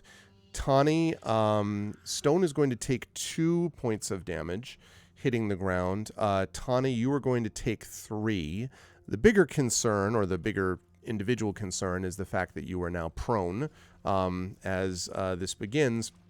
And as this creature lands and then raises its great head, he sort of looks at you and says, "So, you have come back, and now you face me. I am not as you left me." And Ukash sort of, like low to the ground, sort of almost growling like a dog, not Stone, a bad dog, stares up at the dragon and says, "You will pay for what you've done." And the dragon almost casually looks in his direction and says, "I will finish what I started, little orc. But first, I will destroy these breakers of oaths. They had made a deal. Apparently, they have decided the arrangement does not suit them. And now, I will destroy them and consume Erebor whole." And that sounds like an initiative roll to me. Sure does. Wait, no! I was gonna talk to him. You Oh, can well. absolutely talk to him. Okay. You're going to do that. And actually, the way that we'll do this is you are going to be in combat, but you can talk to him as a portion of that. If you're going to try to, flatter or do whatever you want to do using your knowledge, you can certainly do that as a part of this. Just a quick question. Sure. When I never got a chance to jump in, like the moment that Yeah, I'm sorry about that, Brad. no, that's fine. The moment River said like scatter and hide, whatever, I did. I took that advice. So and you just are in a hid crack in a somewhere. nearby, Yeah. whatever, a I bush or presumed whatever. we were all doing that. Yeah. Yeah. Okay. Let's see. Actually, no, I need this one. Give me. Are we getting a map for this? The other thing, like Combat map? my ideal vision No, of I this don't like scenario is that the people who are standing there are like River, Inga, maybe Scrofira, obviously Ukash because he wouldn't scatter, but that everyone else would have scattered pre-Hornblow. Mm-hmm. Yeah. I would say that's reasonable. Yeah, what you hear basically is just you heard an original scream, and Scrofira will talk about when we get to her portion, but she's just basically on the ground, just sort of like huddled over, rocking back and forth. And you get the impression that's not you. That sounds to you like grief, not terror. Okay. So we got that. I always forget how we make it go into that little Click terminal. on yourself. Click on your token. Oh, I and forgot to then do roll. that. Yes. But- That's Click because on I your didn't what? say touch yourself. Click on your token so that you have it selected when you click. Yes, Yeah. please touch yourself for initiative. Yes. Jeez. different kind of initiative. Aha. Okay. Can you manually add me since I already rolled? I forgot to click. Because Okay, I'm you not can- used to playing in roll 20 anymore. You can roll it again, and then you can change the number. Oh, can I do that? Right. Yeah. Yes, you can. Good to know. Okay. Oh, I rolled the same thing, so never mind. Yeah. That works. I like that my token is just slightly larger than Stone. I guess that'd be true. I want to remember. No, he's actually taller than you. So as per portrait. I want to remember exactly what the bargain was, because I really don't think that we're oath breaking. I feel like because the bargain was like you know, unless you start, like, we won't come after you unless you start invading the lands of men and stuff. It is conceivable, of course, that the dragon is not being 100% clear in its memory of. Yeah, I mean, the dragon's perception of what it's allowed to do and what you think it should be allowed to do are definitely much different. For sure. So yeah. All right, let's see. Let's go with that.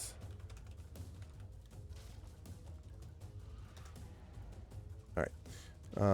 Let's see what we've got for that. I need to make sure that I have a couple of initiatives here on my own. Okay, and then. Wow. All right. And then this one. Okay. Let's talk about that. Okay. Right. So it is, by the way, important to note as I get everyone's things down here. Okay. So what did you have, Tari, as an actual roll? No, Like I rolled the same thing, so never mind. Oh, okay. I So rolled- it is. yeah. It is literally just a Yeah. 5. Okay. So Wait, 5? I had 5 on here. Oh, you rolled a 14? No, That's fine. 14. Okay. Yeah. All right. Like, where did you get the 5 from, though? Because I see 5 on here, but there's always this weird. Okay. You still have your 14 you see on the turn order, yes? Yeah. Okay. I only just realized that you've written the tower formerly known as above. I think Tari did that. Yeah. That's What? very good. No! That's Why would I do excellent. such a thing? I thought you were going to do a symbol and then just be like, you know. Absolutely amazing. Okay. So I have right now Inga and Bolo are both at 14, River at 8, Tani at 6. If that's not right, please correct me because Is correct between Inga Oh, and Bolo, right. who has the higher. I'm dexterity. guessing Bolo, right? But what's your dexterity, Brad? But what's Bolo's dexterity? But what's Brad's I'm dexterity? near That's 20. what we need to know. Exactly. Yeah. 20. It's Okay, yeah. higher. I had a feeling. Slightly. Stone goes on my turn, right? We did that. Yes, either before or after. And we should, so you both go collectively. We're going to go with, all right, so you can go with the 14. Okay. Oh, no, I put 20 for Bolo. No, that's not right. He has a 20 dexterity, but that's not the same thing. Okay, let's see. So River has got an 8, which is what you had in the last combat, actually, River. Oh, well. I'm sure you'll be happy to know. Very consistent. Yeah. Number. Yeah, okay. It makes sense to me here because she is, engaged in talking to the dragon. It's true. Like, It's true. Just like it makes sense that Tani has a 6 because he's been knocked to the ground. So yeah, Absolutely. The dice follow the narrative. Absolutely. Okay. Right. And last but certainly not least, we've got this one in here. Okay. Right. So first to act is going to be, as I completely forgot why I was putting, I remember now. Okay, good. Right. So first to act is going to be Bolo. Bolo, you get a chance to go first. So you were in this sort of hidden, I would assume, kind of crack, probably, correct me if I'm wrong, but off to the side of this large passage that you were in. So you can make your decision now about what you'd like to do. You can see the dragon is probably about somewhere between 60 and 70 feet, maybe 100 feet away, roughly speaking, from your position, from the party's position. And of course, there's rubble and stone all around him. Right. Yeah, I hid whatever cover was available. So I'm going to hold action until to see if Raynar approaches. So if he approaches, I'm going to try to sneak attack. Okay. All right. That then was going to lead us to Inga. Would be next. Inga, what would you like to do? You are not hidden, but he's standing right there, and he looks also, Inga, since you obviously have seen him before. He does look somewhat larger, but also just more. How do I describe it? Angular, more. His scales more rigid and sharper, his eyes brighter and fiercer. Everything about him seems stronger. And the reason I point this out is that it's not like you encountered him 50 years ago. Like, this isn't that long, but he definitely seems greater than he was before. And I'm yet just fewer imagining polygons. Drago from Exactly. Ring Fit Adventure right now. Just like this super buff gym bro dragon. We're on So Legends fatigued. mode. We're on Legends mode here, is what I'm saying. Yeah, We're on Legendary on Dark Souls or whatever. This is the real Dark Souls of dragons. Yes. So how far away is this dude? About 100 feet, which, as Big Boss has helpfully told me in chat, is about 30 meters. Yes, I literally made that calculation myself. Oh, yeah. wait.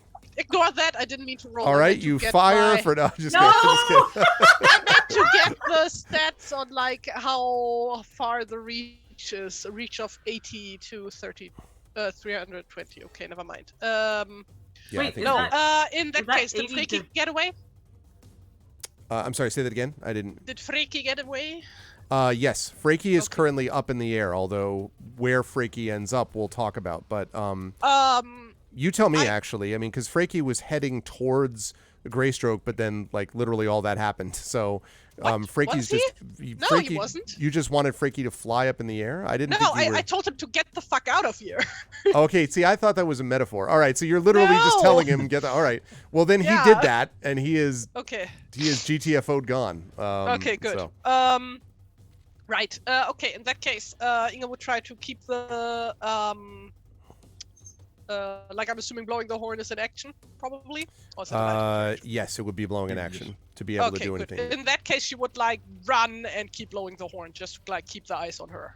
Okay, Oh, And just no! run this is around. not- blow it again. Oh. Bird, bird. It's like running. Yes. Okay. And for reference, her running speed is 35. Okay, but you're running directly towards the dragon. No. Just like keep like I guess like in parallel, sort of like. Well, let's The- think the about that point though. is- I know you. I know. I'm I not know. sure about the logistics here. I know that's the because we don't. problem. I don't have a battle map for you on this one. But Yeah. it honestly, part of the reason is that you could fight the dragon in like 10 different places. It just happened to be the place where you did. The where you are right now, you've got about as I said, maybe a 30-foot to 35-foot or so wide passageway, but again, it's open to the sky, basically a ravine, I guess is the way you might describe it at this point. And behind you, it gets a little narrower, but it's basically that way for many hundreds of feet. That's the sort of bottom. You climb down the hill from the mountain above to get to this passageway that led back up to the base of Zarakanbar, the mountain. In front of you, the dragon has landed in a much sort of wider area, but it's basically blocking off most of what you go in front. So you don't have a lot of, I mean, you could run back and forth from side to side, Inga, but like there's not a lot of room to maneuver. Not here. Now there's probably some room behind the dragon, but you'd have to literally run towards him and then like, I don't know, duck underneath his legs or do something awesome. But that's obviously hugely dangerous. Or you could turn and run. I mean, like there's also No, like I legit can't imagine the map no, right now. that would never happen. Because I'm terrible at imagining these kinds of things. That's why I draw, because I can't imagine shit. Legit the reason. So there's like not like I thought we were like on top of a cliff or something, so I can't run. No, we went No, down. you went to the bottom of it. Remember, Greystroke was climbing a cliff that was in front of you at the base of the mountain, but that's not the same thing. So it's either running back and forth towards the dragon or away from the dragon. Yes, I would say that's right. Or doing what Bolo's done, which is trying to like hide in a crack or like, I guess you could try to like angle forward, like boulder, you know what I mean? Like try to get behind cover as you move up. You could try to do that. There's a lot of rubble. Oh yeah, that. Okay, that's what I'm doing. Okay, yeah. Yeah, serpentine, basically. Yes. Okay. Yeah, so you can do that. Are you still making your way, though, having said that, in the direction of the dragon, but doing it with Yes. cover? Okay. Okay. So, all right, you're able to move forward and do that, blowing the horn wildly. And, of course, this thing echoes wildly off of the walls of the ravine here and into the air. Yes, River. Are you trying to stay hidden and also blow the horn? No, it's not about hiding. It's more about like not Having just taking cover. Avoiding being Okay, gotcha. destroyed by breath, maybe. Yeah. Gotcha. Speaking I of don't breath, want him to sneeze on me. I don't want to get corona. Okay. that is fair enough. So, let's see. You are standing, River, up front, right? Preparing to talk to Raynor? Yeah. Okay. Yeah. So Raynor looks down at you and says, I still recall what you gave me, and it has made beautiful music in my home. For that, I must thank you. Your songs have helped inspire my work. And you find yourself as the as the Raynor is talking, you find yourself almost against your own will in a fascinated way, kind of feeling the dragon's presence over you. I need you to make a wisdom saving throw, please. Oh, Jesus. Oh, no. Okay.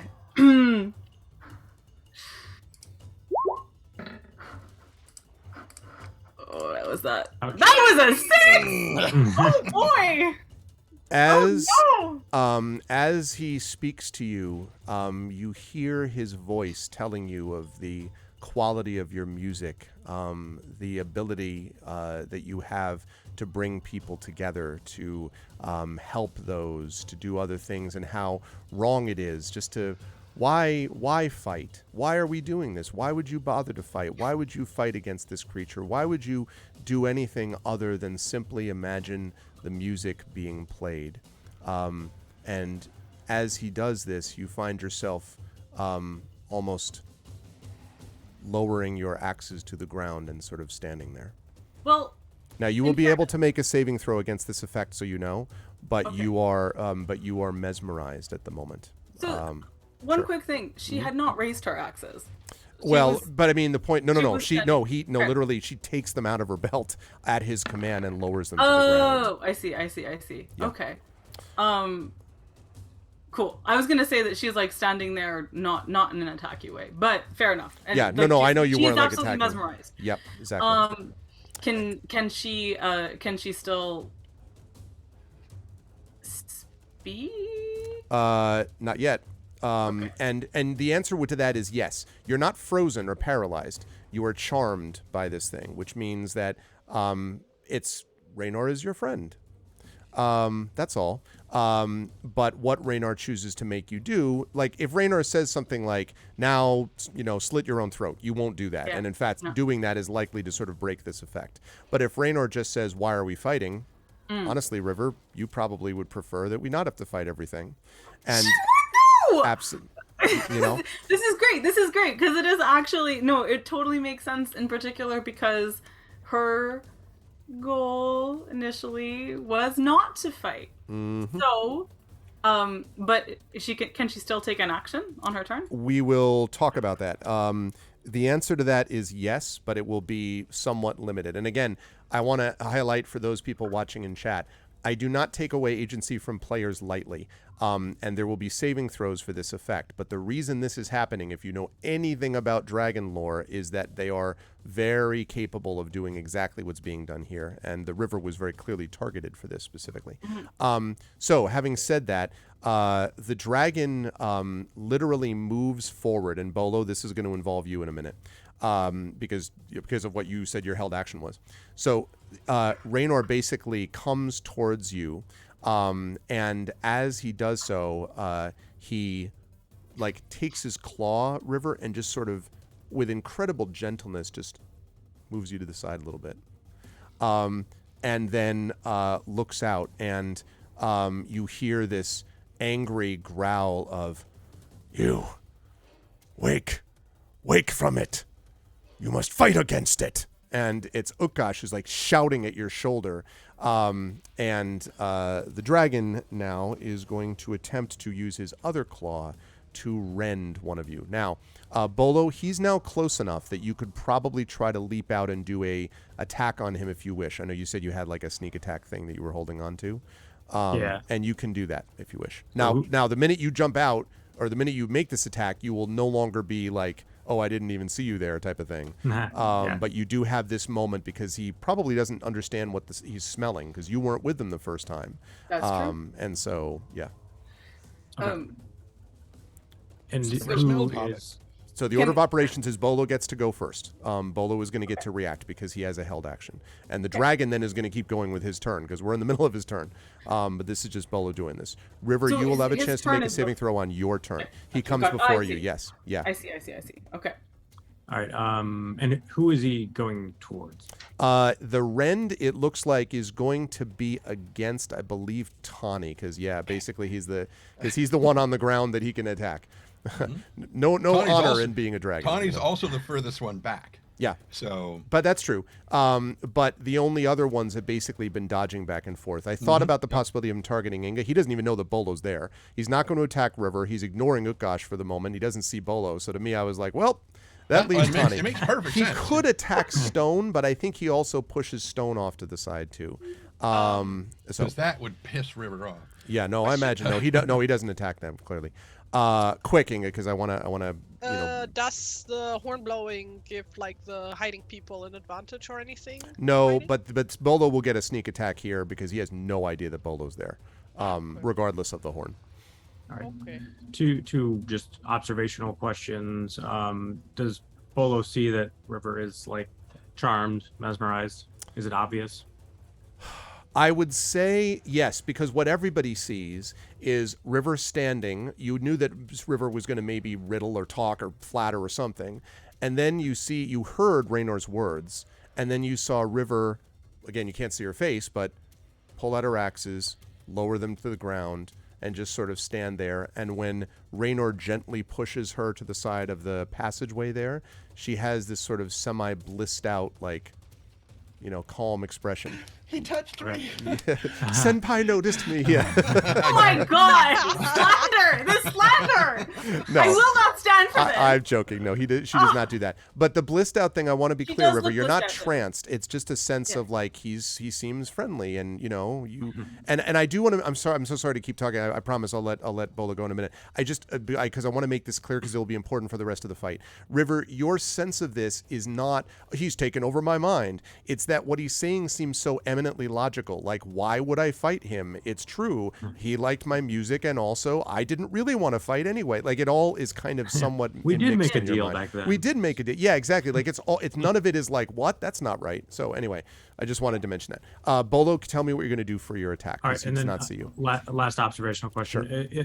Are there any obvious weak spots on? He has to poop from somewhere. Mhm. Throw a sling That's a pretty good target, I suppose, No. right? A Let bullseye. me see whether there's a way that you would know that one way or the other. You're not gonna Ant-Man this guy, okay? Just saying. Wow. Wrong Wow. franchise. Wow is right. Okay, so where did I just find this thing? Okay, right, here we go. Okay, Bolo, you don't see one obviously. However, if there is one, it would be the underbelly towards the back. It's not literally where, it's not exactly near the areas we won't get into. But the point is, it's not totally in the nether regions, but it would be farther underneath him. Now, the good news about that is that you'd be able to get underneath there probably. The bad news is that you then have a dragon like 2 On inches top of from you. you or what? Right, Literally. exactly. Yeah. Yeah. All right. And I suppose that is that spear still stuck in his shoulder? Yes, it is. And I mean, I don't know if I can make sort of a called shot type thing, but I'm gonna aim for that shoulder basically with a surprise sling attack. Ah, okay. Okay. Maybe that Yep. maybe that just helps me do the damage that I'm doing or something. But Okay. that's what's in my head. I'm like, it's already wounded. I'm gonna try for there. I'll buy Typically, a that. called shot increases the AC, but it's a question of how does R want to run his hit. Right. Wait, a called shot's still a thing in 5e? Sort of. It's kind of an optional rule. Oh, okay. So yeah. So I would say that you can do the called shot. There is an impact in terms of the difficulty of hitting him or not, but I will maintain that in my own mind in terms of what that All is. right, I'm just gonna give it a shot. Because it's not like he's like, and you then, fool, so, I'm stronger. or I sort of come out of hiding and I say, River, wake from your spell. We need you. And I go throw it. Okay. So 15. No. Even though it is a sneak attack and it's sort of just glances off actually. Okay. And Raynor sort of looks down and kind of looks and almost tilts his great head. And if dragons could have a moment of confusion, that would be the case. And I will deal with you in a moment, insect. And then continues his attack on Tawny. So he is going to be doing this rend at advantage because you are prone. I was just about to say that. Yep. Let's see. Rending once, rending twice. The term rend is just itself like. I don't like it. Okay. In Eberron, you know, my Steel Defender has a force empowered rend, so it makes sense that the table should be turned in this thing. He not only strikes you, he strikes you for a critical hit. No, he doesn't. No, he doesn't. Oh, right, because your armor doesn't, right? My armor allows me to deny critical hits. That's right, nice. Nice. Okay, now it still hits, but not critically, right? Correct. Is the way that works. Okay, that's right. Okay, good. I'm very glad to hear that. Okay. I forgot about that. That's good. Okay. Fortunately, I didn't. Yeah, I was going to say. He is going to do 17 points of damage with that claw, which is better than the 27 points he would have done at maximum. So Sorry, I how many believe points did he do? 17. Wow, okay. So that means you are at 37, I think, Tawny, because I had you at 54 out of 57 to begin with, because Correct. you had okay. So so he does that. How much? 37? 37 yeah, 17 left. damage. 17 damage, so you have 37 left. Okay, so he did the mesmerize and he did the rend. Okay, all right, and that is going to be the end of his turn. To be clear to the party, he is now within melee range of the river, although the river is charmed at the moment, of Inga, and also of Bolo, who may not want to be in melee range. And Tawny, you know, once you stand, you could be back in range as well. So we'll see. And of course, also Akash and all those others. Okay. River, it is now your turn. So you have the opportunity now. Now you made the original, you missed the original saving throw. So you will have the opportunity here you can act basically with the assumption that Raynor is a friend. And so Raynor, what you are not going to be able to do is you cannot attack Raynor right now, and you couldn't actively assist your party in doing the same thing. Like, you can't run back and be like, sure, I'll help you.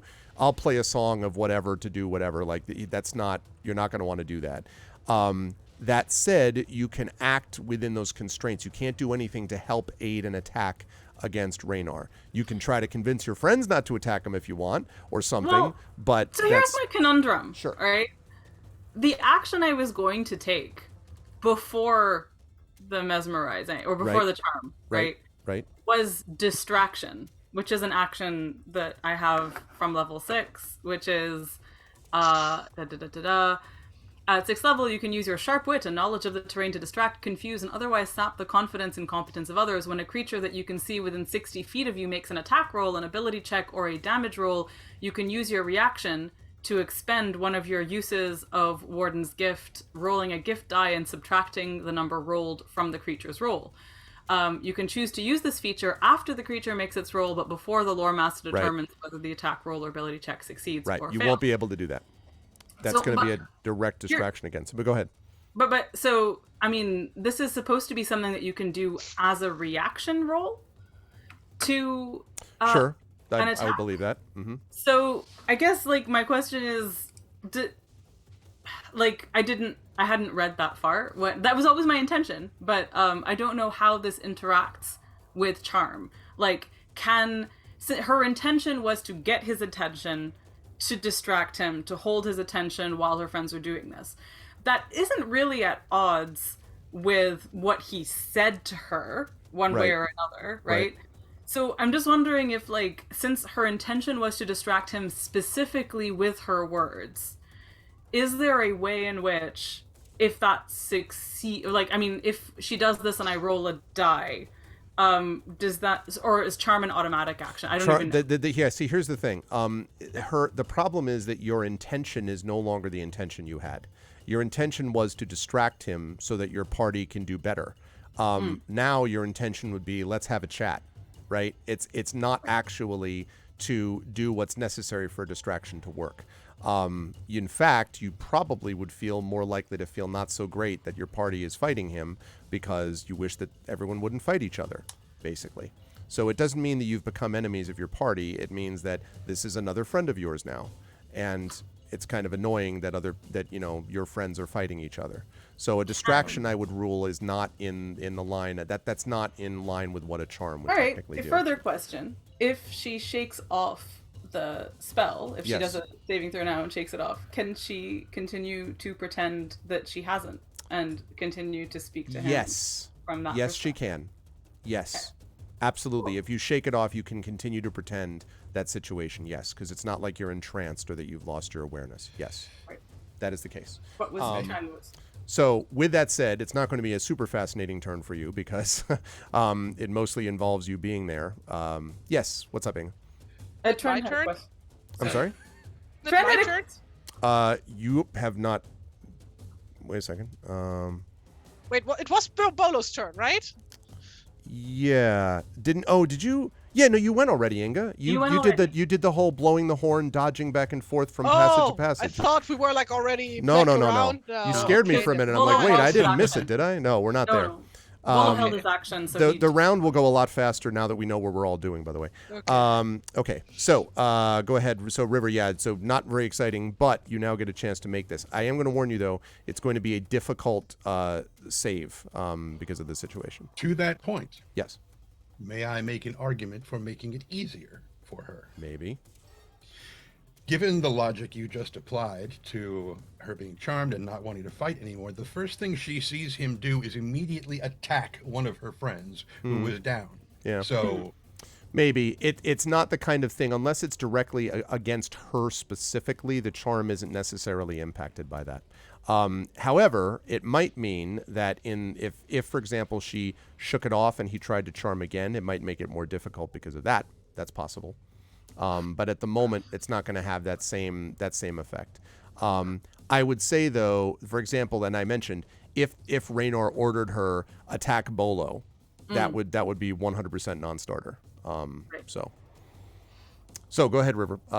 Saving throw for me, please. This is again I think I said wisdom. Wisdom saving throw. Wait, if Raynor attacked Bolo, that would be a different situation. No. If Raynor told the river to attack. Sorry, I missed that part of the sentence. I fell asleep. All right, I'm fine now. And does the saving throw take the whole turn, or if I succeed, can I do something? No, this is coming theoretically at the end of your turn. Yeah. Saving rolls often come at the end of turns. I see. Okay. I know it's not exciting. Sorry. Oh, let me think about this. I mean, okay, I'm still trying to just figure out I'm sorry to be boring. To figure out the parameters of charm here. If have a chat is within her purview, could she not have a chat to say, stop hurting my friends? Sure, but it wouldn't act as a distraction. No, but could she... if you want to actually do that, like if you want to RP that out, you're certainly welcome to do that, sure. I mean, you could certainly say that. I just don't know that it's not going to have a mechanical effect of distraction. Could she make a persuasion check? No. To exit initiative, for instance? No? No. Okay. She's not in control of her actions to that degree, not when it comes to Raynor. Because all of that is trying to mechanically influence the way that Raynor is going to conduct himself, and that's not going to be allowed except insofar as it applies to your own agency against your friends. So you're attacking your friends yourself is not cool from your point of view. But the rest of it, Raynor is not going to be moved by that. Right. That's why he's a big dragon and a huge pain in the ass. Right. Okay, cool. I'm going to go for the saving throw then. And so effortless. And he's charming, and I was going to say, just roll high and you'll be fine. Yeah, right. Does anyone want to inspire this roll? I don't know. Yeah, I mean, listen, somebody could certainly, I could see their way clear. I've got a thing tonight. Poor Trent has always got to be like, who betrayed us? Oh, you betrayed us with your other party. No.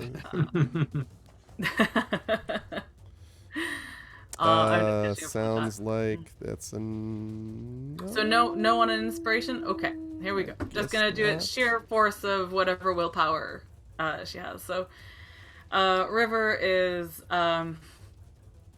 she looks confused and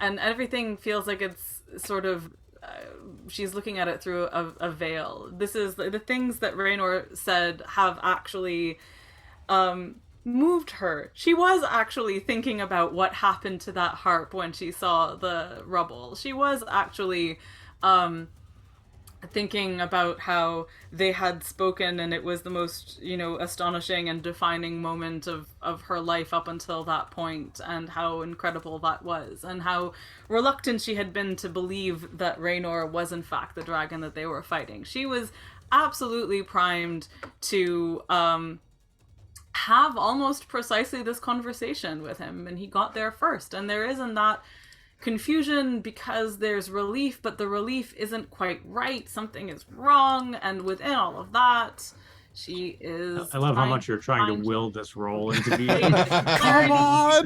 I'm speaking to the dice! And that is a 12. Sorry. Unless someone would inspire me to that 18, but alas, I don't think anyone... I don't think anyone did. So you remain still under the you think all those things, and you're like, and that's why it's a good thing that we're not fighting. Which leads us, now this is an interesting question, because I'm curious now in thinking what Stone is going to do. Because technically Stone operates based on the things that you recommend. So what I'm going to suggest narratively makes sense, logically also, is that Stone is probably going to drop into kind of like a defensive position of you, like basically to protect you. Like as when you got pushed over to the side, like Stone with you, Stone like growls, hackles up, obviously is having a hard time hanging together against the terror of the dragon anyway, but is managing, but is basically just back with you. And so like, is not going to either attack at the moment. So yeah, I think that makes sense. Does that count as him holding an action until such time as River is attacked? Yes, absolutely. Oh yeah. He would absolutely try to. Yes, no question. Okay. Skurfira on her turn takes no action other than to sob, just utterly broken and grief stricken, and just that's it. That leads us to Tani. Who will stand? I was going to say, welcome back to the standing position. Okay. With one arm kind of cradling his intestines so they don't fall out on the ground. Do you give him a Captain America? I can do this all day. Do you get out of Exactly, but not at all. Where is Scarfir relative to him? I would say she had come up, but she's probably right. Not maybe 10 feet away. I would say just sort of dropped to the ground to the side. Again, sort of ignored by the dragon as well. And of course, Raynor is directly in front of me. Yeah, like pretty much. Oh! But I recognize you. Good to see you. No. You too. If it's that good to see me, why did you, anyway. Is this a hug? Anyway, right. So, I don't know how dragons do things. He'll hug you with his teeth. Yes. I mean, yeah, that makes sense, really. Kiss on the cheek, kiss on the other cheek. Right. 4. So, the thing, he kind of glances over at Scarfira and is like, I could try to talk her out of... No, I don't think that's gonna happen. It's like, look, you can't tell people we're not going to attack each other, and it's wham, and he's just gonna fucking smack him with his. Okay. He's gonna boop the dragon on the snoot. Well, I would say that he's kind of aiming to try to hit the staff and knock it further into, but he's not gonna call a shot. The spear, you mean, like just like that thing, yeah. It's like, Yeah, whack-a-mole, but the mole isn't really moving that much. Anyway, so yeah. Well, I'll inspire you, Tawny. Well, it's a good thing you said that, because that's a 17. I mean, it would have been a 17 either way, but there we go. Okay. 17 is not going to hit. I figured it Sorry would. to say. So doink, like just sort of off the scales, and it does one of those things where it like rattles, like you're like, oh, like the shock kind of down the thing, and he, instead of making a noise, or instead of making like a saying anything, he just goes and kind of grins evilly. You started this. And using one of his, sorry, are you moving anywhere, Tawny? At that point, you're right next to him. You could theoretically back up 5 feet if you want.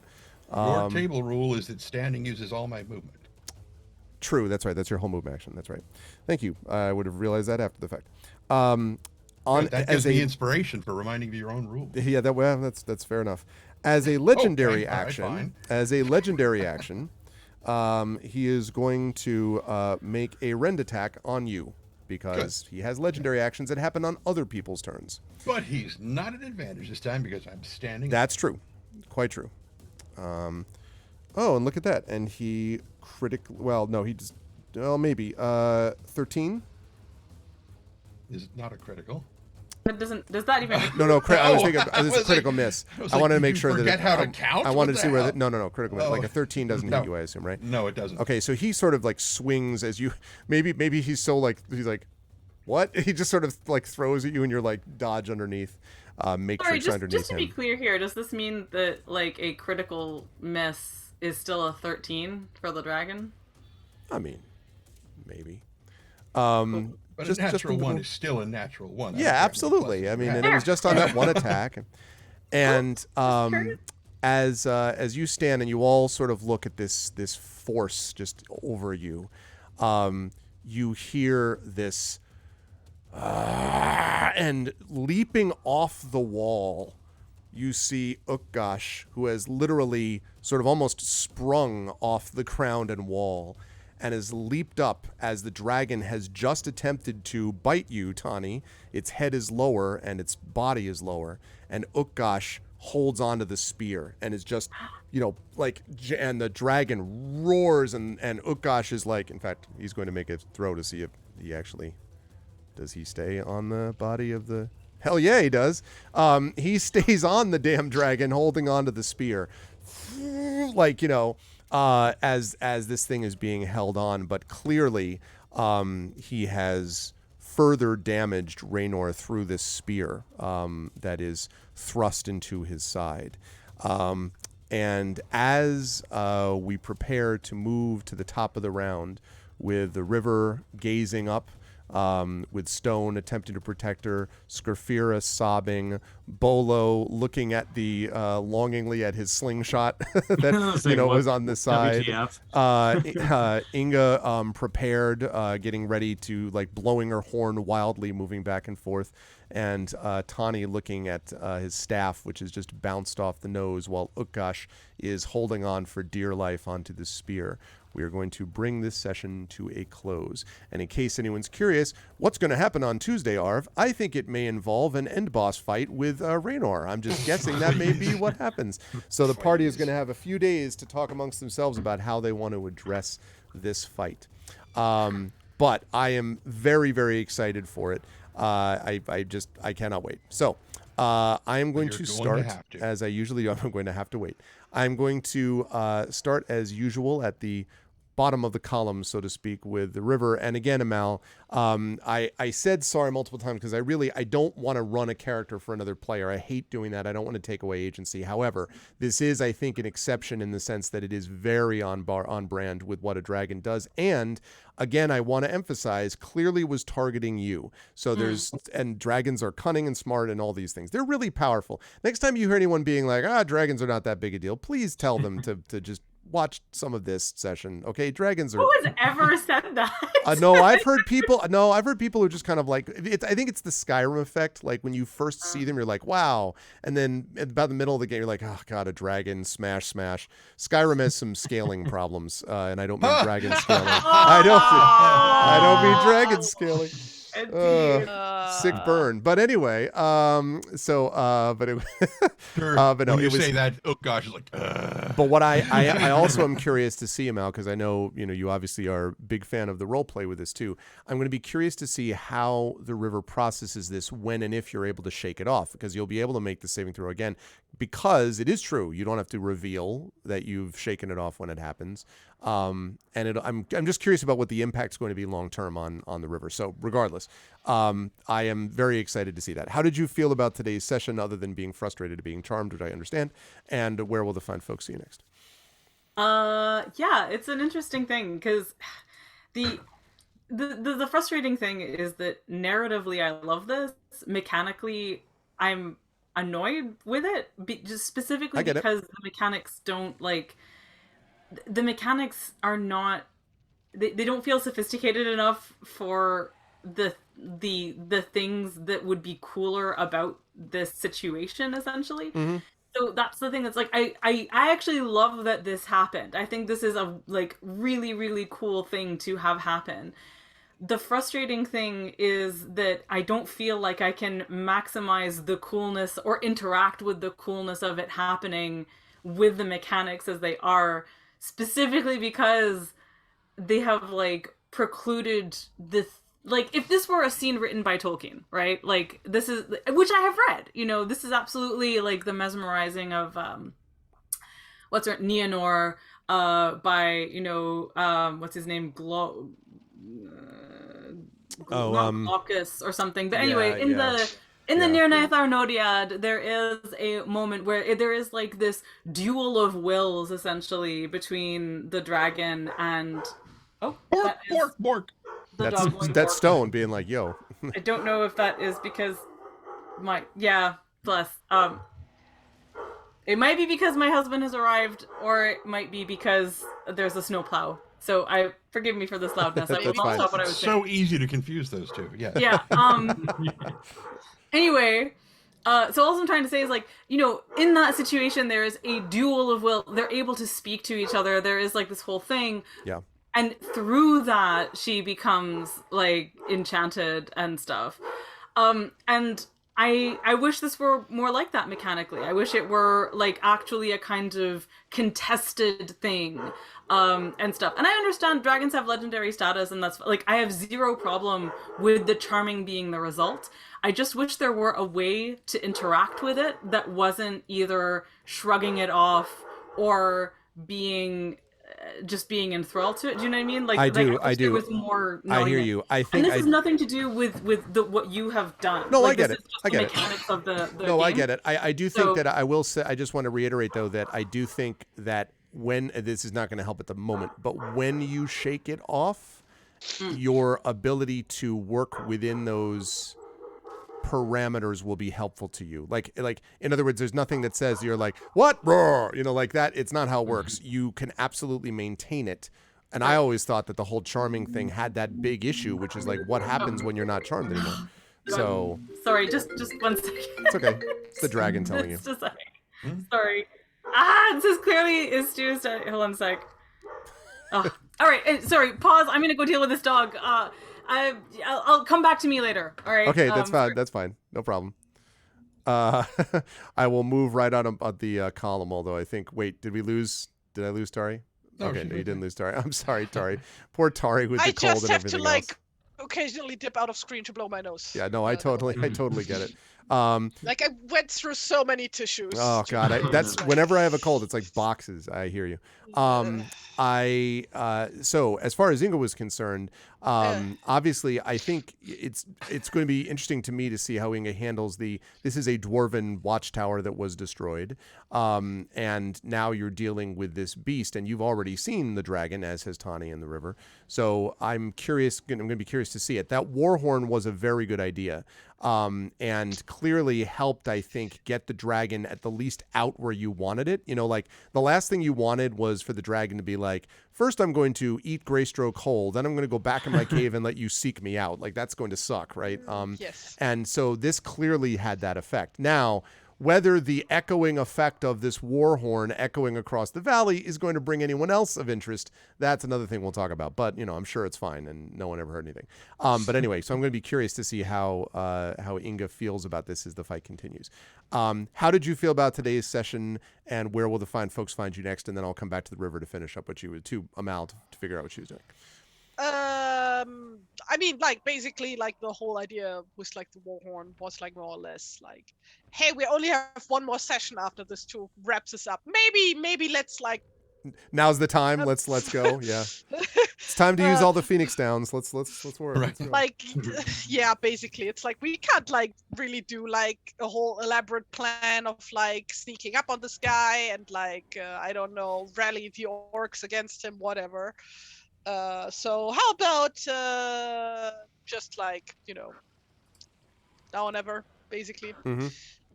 Because what I would really, really, really hate for this campaign to happen is to, like, basically end on, like, a non-end. Yeah. Or, like, I know it's like put on hiatus, or I don't know what you mean. exactly the Yeah. the way is with, like, the follow-up campaign and whatnot, but just like, hey, let's finally wrap this guy up, I guess. Yep. Or have him wrap us up, and then he's gonna destroy all of Wilderlands. And we will see about that. Though it is, like, kind of funny to see, like, in contrast, you as because, like, I currently have, like, two main DMs basically. Mm-hmm. One is you, and the other one is a good friend of mine from back home in Germany. And it's like your play styles are, like, completely opposite. Like, just like you're, well, I hate when, like, my players have to deal with this, and then the other one is just, like, killing player characters left and right. Yeah. It's like, oh, you rolled like shit? Well, too bad. No, I'm not a softie, and I've had players die in my camp. You are, characters die comparatively. Well, right. I don't like having characters. I mean, characters definitely died in my campaigns, but I root for people to succeed. It's just I don't try to bend the rules to make it happen. But I'm not, like, happy that I was like, yay! Like, I'm not the dragon. I'm just playing the dragon. Like, so, I mean, anyway. when we, like, did Tomb of Annihilation, like, I did, like, afterwards, made like a whole poster with, like, all the player characters that we went through, and wrote down, like, all the ways they died and everything, because, like, I drew, like, a different character portrait for every new player character. It was like, I don't know, 20 player characters or something we went through in a group of 4. It was brutal. It was so brutal. So that, like, kind of shaped that. But yeah, I hope that we can go out with a bang in this chapter, I guess. Because, like, I'm really looking forward to trying out the new system. So hoping that everything will go well with that. So yeah, I'm hyped and everything. Sad that the Saturday sessions have to be so short, but yeah. Aside from that, yes, good. People can find me here next Tuesday, lest I have succumbed to the pestilence. Yeah, it's succumbed. I don't know what is. Roll high. Yeah, roll high. Make your Constitution con saving throw. throw. Let's go. Well, it might be that just like the rest of my brain has dissolved and just run out of my nose. Oh. So we'll be, At least that means that you'll be, not waking up in a puddle of pink brain goo. No. But yeah, aside from that, people can find me on Tumblr at TariToons, which is where I currently post my art. Currently doing the third installment of Herald December, or would be if I didn't catch a cold, and I can't draw when I have a cold, which is so annoying. But basically, it's like Inktober, but for heraldry stuff, designing coats of arms. But yeah, not on Twitter anymore. Need to update that. The chat message, because don't want to be there. not supporting that bullshit. So yeah, that's me. Thanks, Tari, and feel better. I know the feels. I'm trying. I know the feels. And Brad, Bolo is obviously. I was very enamored of this idea of Bolo having kind of this Bilbo moment of like, oh, that's why he said all these things, like, oh, like this staggering force that is there. And Bolo obviously is going to have quite a bit to say about this fight, I suspect, as time goes on. Partly because you're sort of this X factor, right? I mean, because the dragon doesn't know what the hell a hobbit is. And so that, like it did with Bilbo, may provide at least a small advantage. But also now you get to be close to the thing that was not the specific dragon, but this kind of thing was the guard of the treasure that Bilbo had. So anyway, I'm going to be curious to see how Bolo feels about all of that. And also, tries to help his friends survive and himself, because it's they're kind of in a rough spot. How did you feel about today's session? Where will the lovely folks see you next? Yeah, as we came in, I was thinking we were going to have like a full session almost on like finding the dragon wherever it was, and getting the lay of the land, making this plan, and then suddenly somebody's on a cliff face, a dragon's climbing out of the thing, and we're like, oh, the crap. last one, yeah, really sprung on us, which is good, nice surprise, twist ending, and yeah, so at the moment he's just totally wrapped up in, oh my god, this is crazy. He's not thinking about any of that stuff that'll come later, kind of thing. So yeah, but it's I talked about in several sessions, like this build up, type of thing. And now we're feeling that impact. We have had so much stuff that has led up to this moment, and it has made this moment like more special, more impactful, as to us as characters and players. So it's cool, and it'll continue to be cool in the next session. So I'm looking forward to that one. And yeah, I'll be here for the last session for this adventure, and otherwise you can find me at quillings.com and my social networks on there, and looking forward to wrapping it up. Good stuff. Thanks, Brad. Always a pleasure. And last but not least, Trent, I'll be talking to you shortly in another campaign. But as far as this one's concerned, Tani got to be, the first one, like, welcome to the Dragon's Wrath. And Tani's going to have, I don't know how Tani's going to approach this. Obviously, you've met this dragon before, but he's more powerful than before. And like as a healer, I imagine this is like going into the raid boss and being like, oh God, like, do I have every conceivable spell queued up for the 65 people I got to keep healed? Like, it's going to be a challenge mechanically. How did you feel about today's session, and where will the fine folks find? Well, we know where they'll find you next. Greystrokes like Leroy Jenkins. Leroy Jenkins. It really is that way too, because Scarfira is just like, why are you doing anyway? So I want to ask where we're going to see you, because it'll be 2 hours from now. But how did you feel about today's session, etc.? Repent. Sorry, just given what's going on with Emily in the chat, it was really funny. She's like, too soon. I'm like, oh, wait a minute, wait. I got this, no problem. So. For it went about exactly the way I expected it probably would. That's true. If I do that, you don't know whether it's me or your phone. That's awesome. Okay, so anyway, I kind of thought that it might have a slightly different, because I didn't know about the charm thing, which is just awesome. But I figured that we would have at least a moment to say, Ray, hang on just a second, okay? Look, this is our new friend. You've never smelled a hobbit before. This is what they smell like, okay? Don't worry about the taste. They're horrible. They're just awful.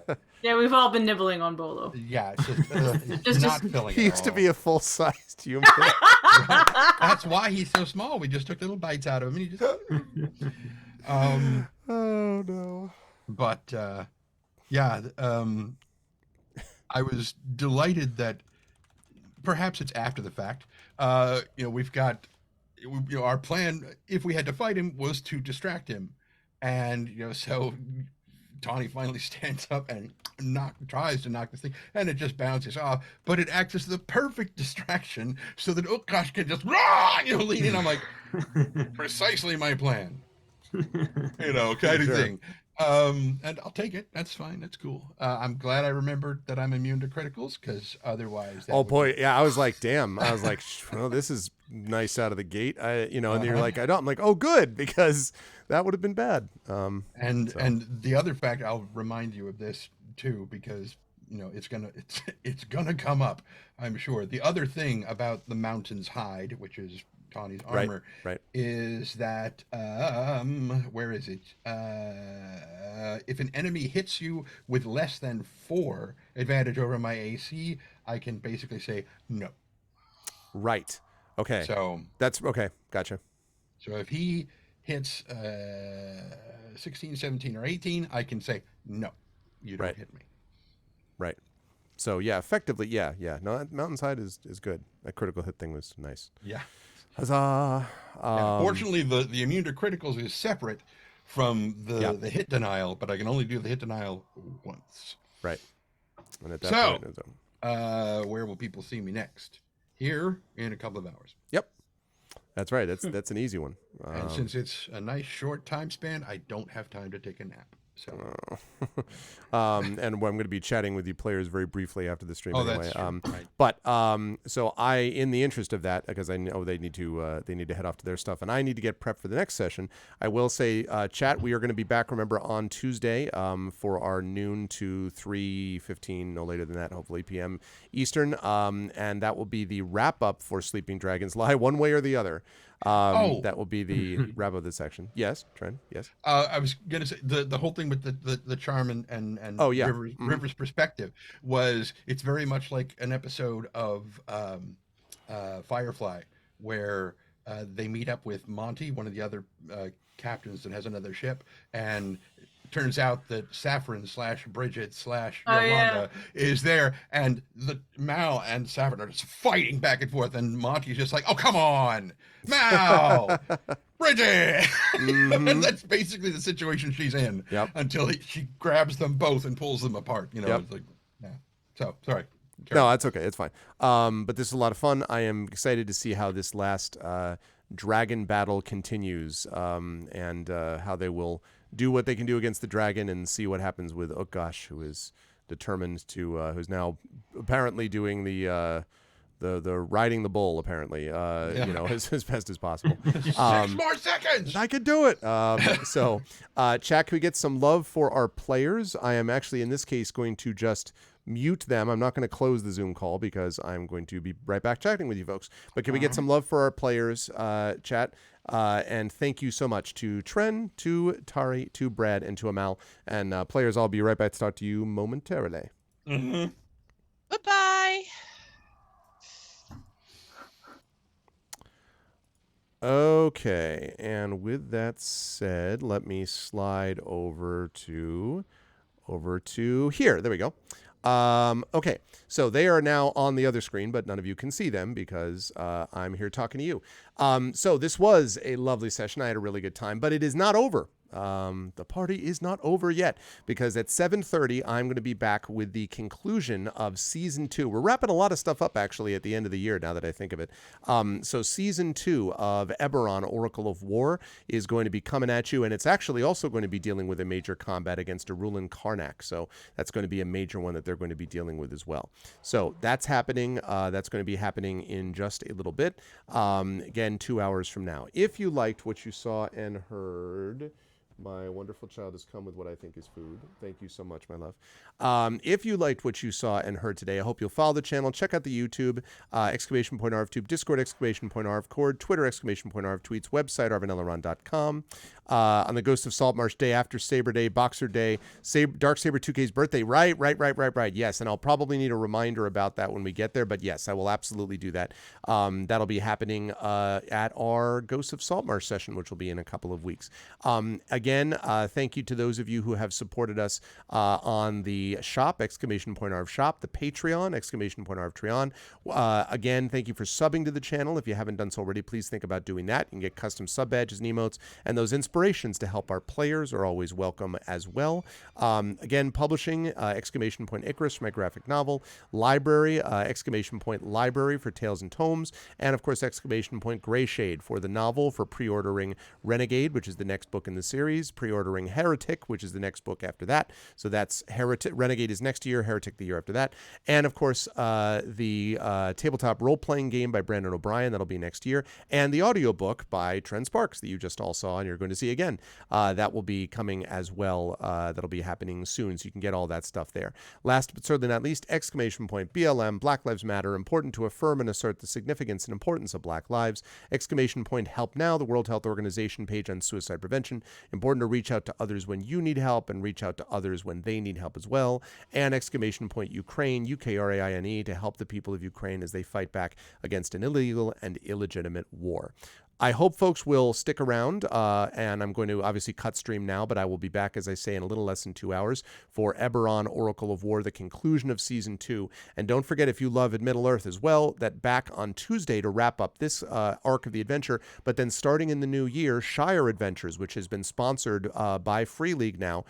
Free League is sponsoring that campaign, and that's going to be happening in the new year, so that's going to be exciting. And so Adventures of Middle-earth is going to continue in some form, although this particular Erebor Adventures will be on hiatus for some time as we go into that Shire Adventures. Thank you to my wonderful mods. Thank you to Emily, to Tari, to Triffid. Thank you to my wonderful Patreon supporters and subscribers, Emily, Tari, Triffid, Echo, Effect Life, and Tren, and Big Boss. Thank you as well to my wonderful viewers. Thank you to Black Fury, Dragon Spear, who was a mod but was apparently lurking, Drapsnet, Galadriel Bot is totally not a bot, Grodang Riesman. Thank you to Jagtris, Caro. What's up, Carahem? Thank you to Manning Wilkins. Thank you to Dultrek. Thank you to Real Red Fox and Shy Puff.